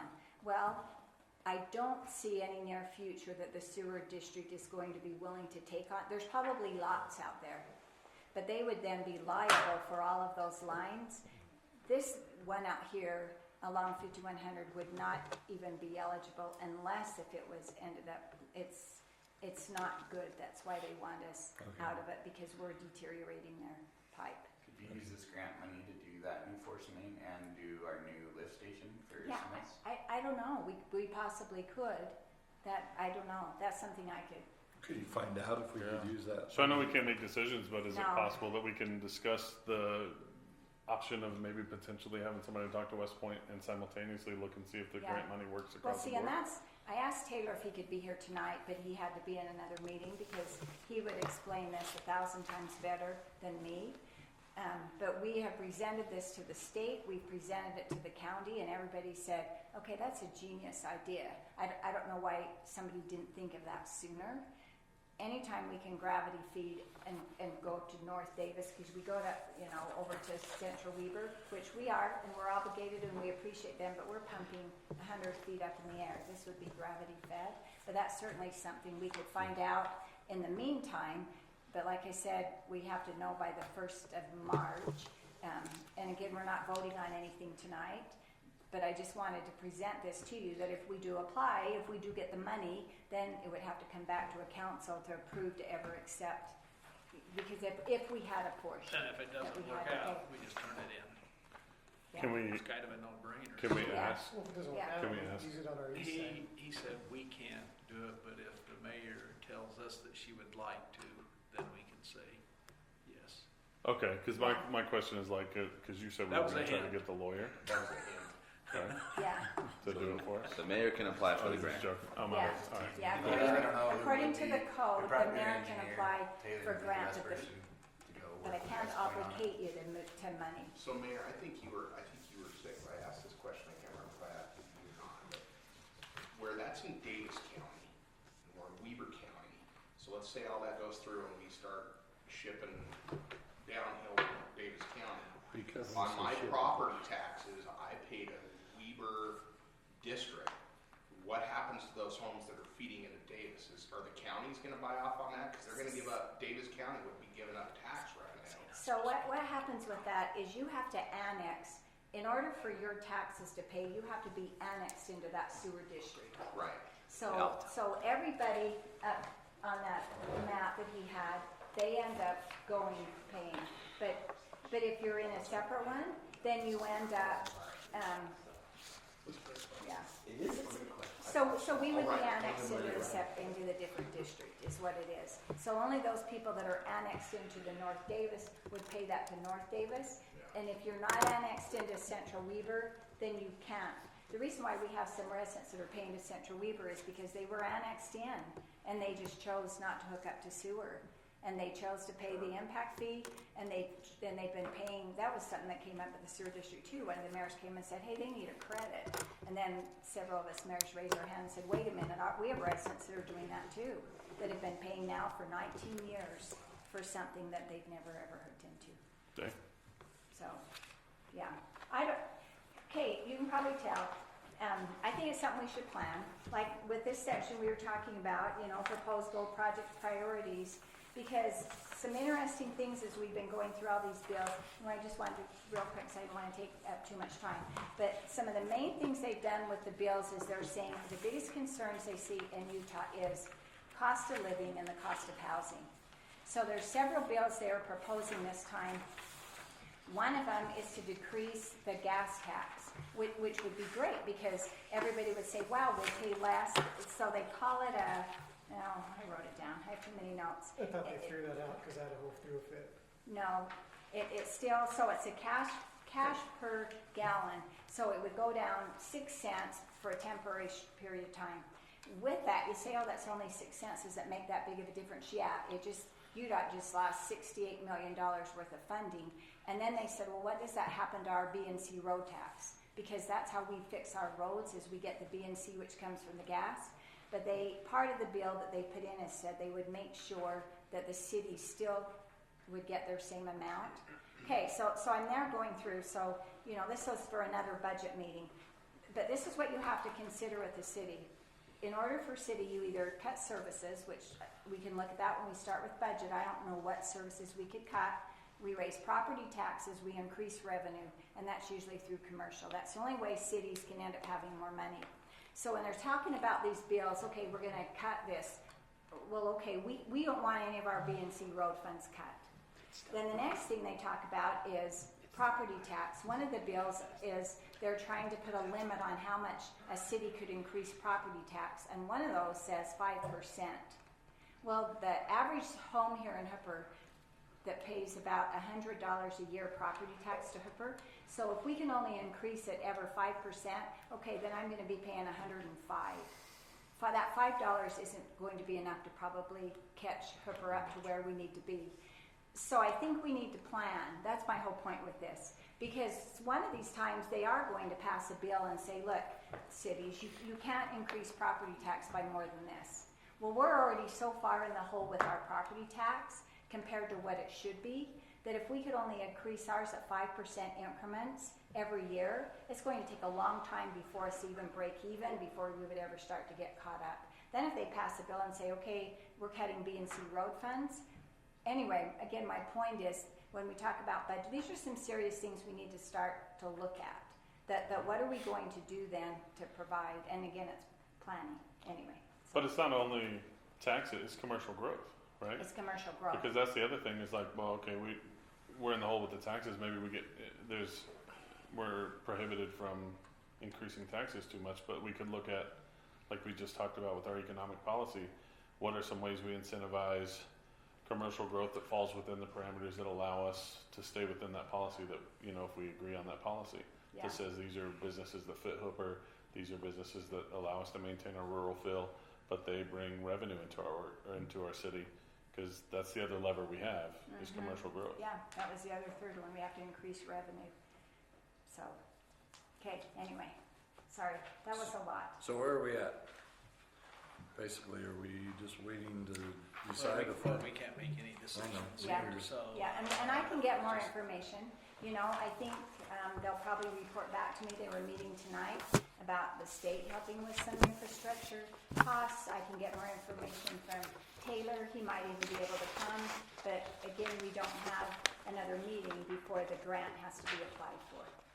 So, but, you know, I can always send out a message if you, and just, you know, we're talking about Open Meetings Act. If you send them out as a BCC, and Morgan taught me this, it goes to each of you individually.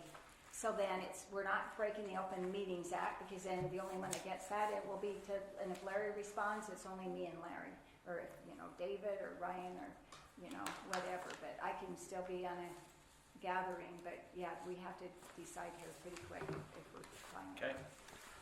So, okay, sorry, that took longer and it's 5 to 8.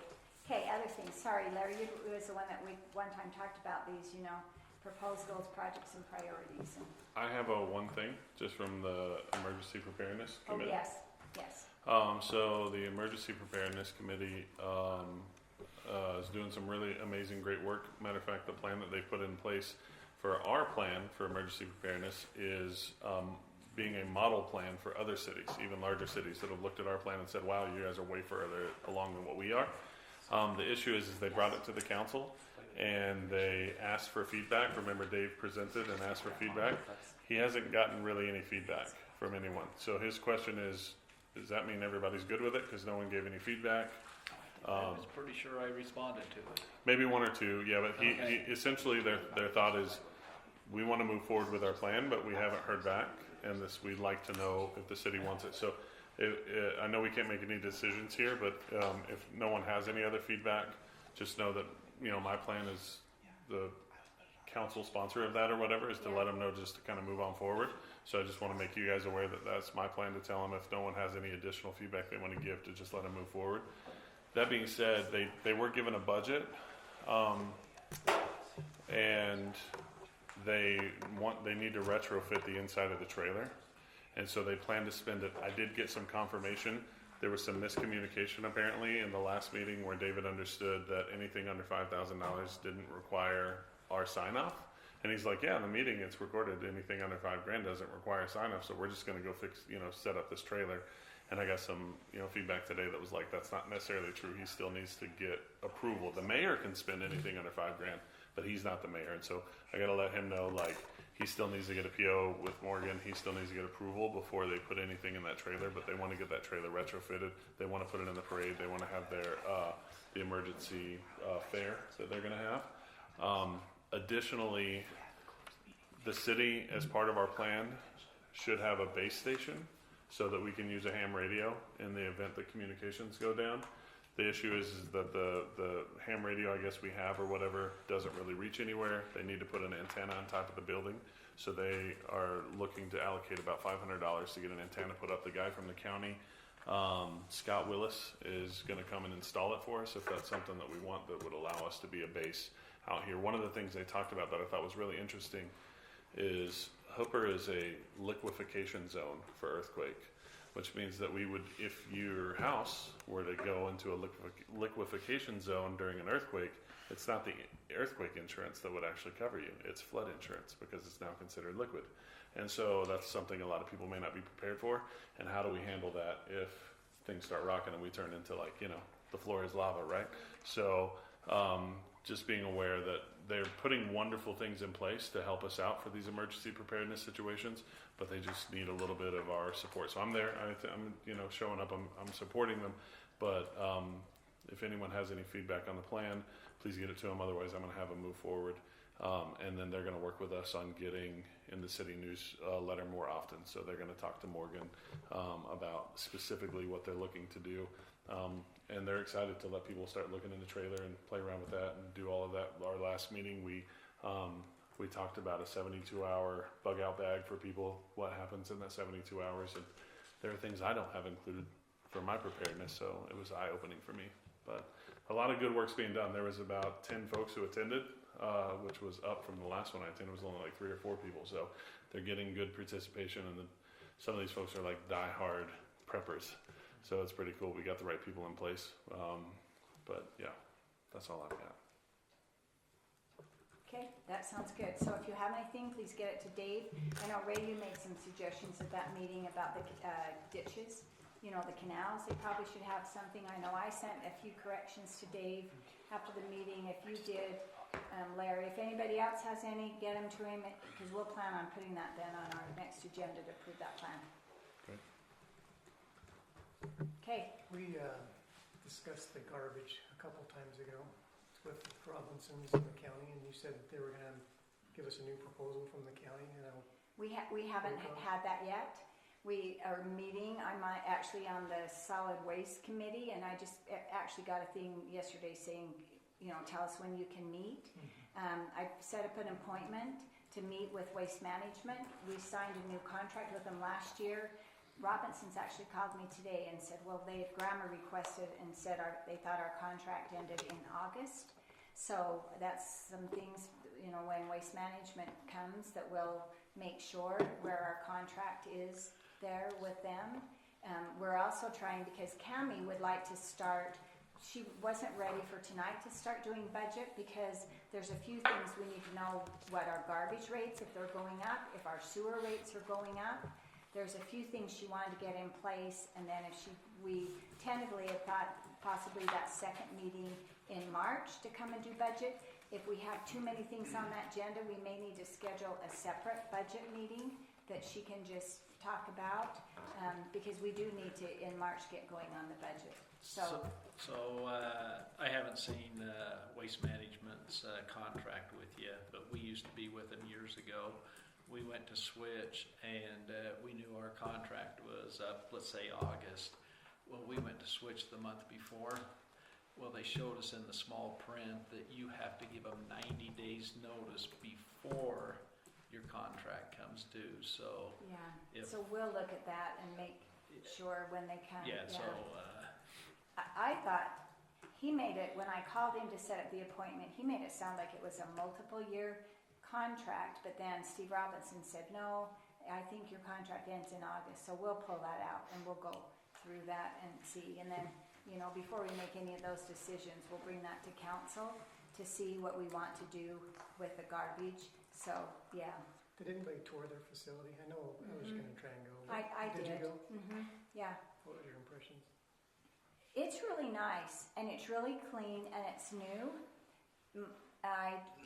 My concerns was, and Ray and I went on a tour of the Weber County one, it's not very big. It won't accommodate it. The guy from Weber County told us on Saturdays, they get over 1,000 cars out there to Weber County. That other place could never. Well, Robinson's isn't open on Saturdays. They said they would be. Yeah, but currently they're not. And they're already not taking like trees and stuff like that in there. There are certain materials already they are So not. they don't do compost. Yeah. And there was also some oil, other things that they didn't. And there were several things that they're not set up to take care of right now, which would be a problem. That was some of my concerns. Was because I am one as a resident that visits the Ogden transfer station, not the Ogden, the Weber County on a regular basis. I don't know what our residents would do if we lost that. You know, that's something planning ahead we might want to sometime consider, doing a green waste drop-off for our residents somewhere, but that still doesn't account for all the other. So I think there's some things. So no, back to answer your question, Ryan, we haven't heard back yet. I thought the city already had one out here, a green waste drop off for a while. Yeah, I know. Yeah, we're trying to get rid of that. So, yeah. So No, you've been you're right. the one dropping stuff off there. Not You thought we had. I thought you composted it. No? No, I would, it'd be handy. I could just throw it over the fence. That's But what I mean. Just told on himself. Everything you drop that's green gets eaten and cleaned up pretty quickly. I make sure, So- those cows aren't mine, but I make sure they found the poop through the fence. Anyway. Yeah. Anybody else? Was there anything you wanted? no, we covered pretty much what I wanted that one meeting, but I know Ryan brought up whatever it was that, was a while ago. And I know we can't make a decision tonight, but we just need to put it on the agenda, because we all got that letter from a resident. Yeah, like how about we put it on the next Just agenda? like, I sent him a copy of it, so. In he's fact, gonna look into it. Yeah, I'll I'll look at it. I'm seeing it for the first time, the letter, and first off, no one dictates what we put on our agenda except for what's in our code. But this may be a good idea to have a closed meeting. I'll look into it next time. Closed meeting to discuss. Next time, yeah. Okay, So all right. possibly. So let's just. And then the other things, and I won't bring them up, we just need 2 councilmen to put it on the agenda. I got some little stuff, but we've Yeah. been here long enough tonight. And he wants to go home. Right. I wouldn't. Okay, Yeah. so let's- we'll just put it on, okay. We're already. I'm just trying to push you to see how far I can go until you tell me to shut Yeah. up, you know? Before you revolt. And if we're gonna have a closed door meeting, let's get our math right on the quorum, you know? I think we'll be able to when I see it. Ryan, you're in I'll charge. be like, okay. Morgan, is that right? That's why Morgan will. She'll get the 2/3. All right. Okay. Okay, anything else? Ben? So this This is is talking about, a work meeting, so That's we what you're don't have on talking about. our We won't agenda be to discussed adjourn. tonight. Yeah. So I don't know don't if want we need to. discuss that. Maybe probably put that on the agenda to discuss it. So put it on the agenda. Public meeting. You already said it sounds Okay. okay, we're done? I didn't. Oh, Just okay. So Okay. For what noticing. did we decide on the public comment being read from people's letters? Did we, Well, it was in a work meeting, so we couldn't, we couldn't make the decision, Yeah, but yeah. Okay. I'll put it on the agenda and then we'll, And we'll talk about it. so the one you sent him, is it the one that we just got? just like last night? Mm-hmm. Do you know what? Well, Well, Did you not get, I deleted mine. I started to read the first we're paragraph accidentally not on Zoom and I anymore. thought, We have if an they're not gonna obligation. sign But we're it, being recorded, so. I can't validate Yeah. that it's true, so I deleted it. Yeah. so- Let's. Again. We'll look into it. Let's. If you want to discuss it next meeting, let's do that. Okay, yeah. Okay, well, thank you. Thank you, everybody, for coming and discussing, and this was good, so. okay, Thank you. Thank you. Yeah. There's even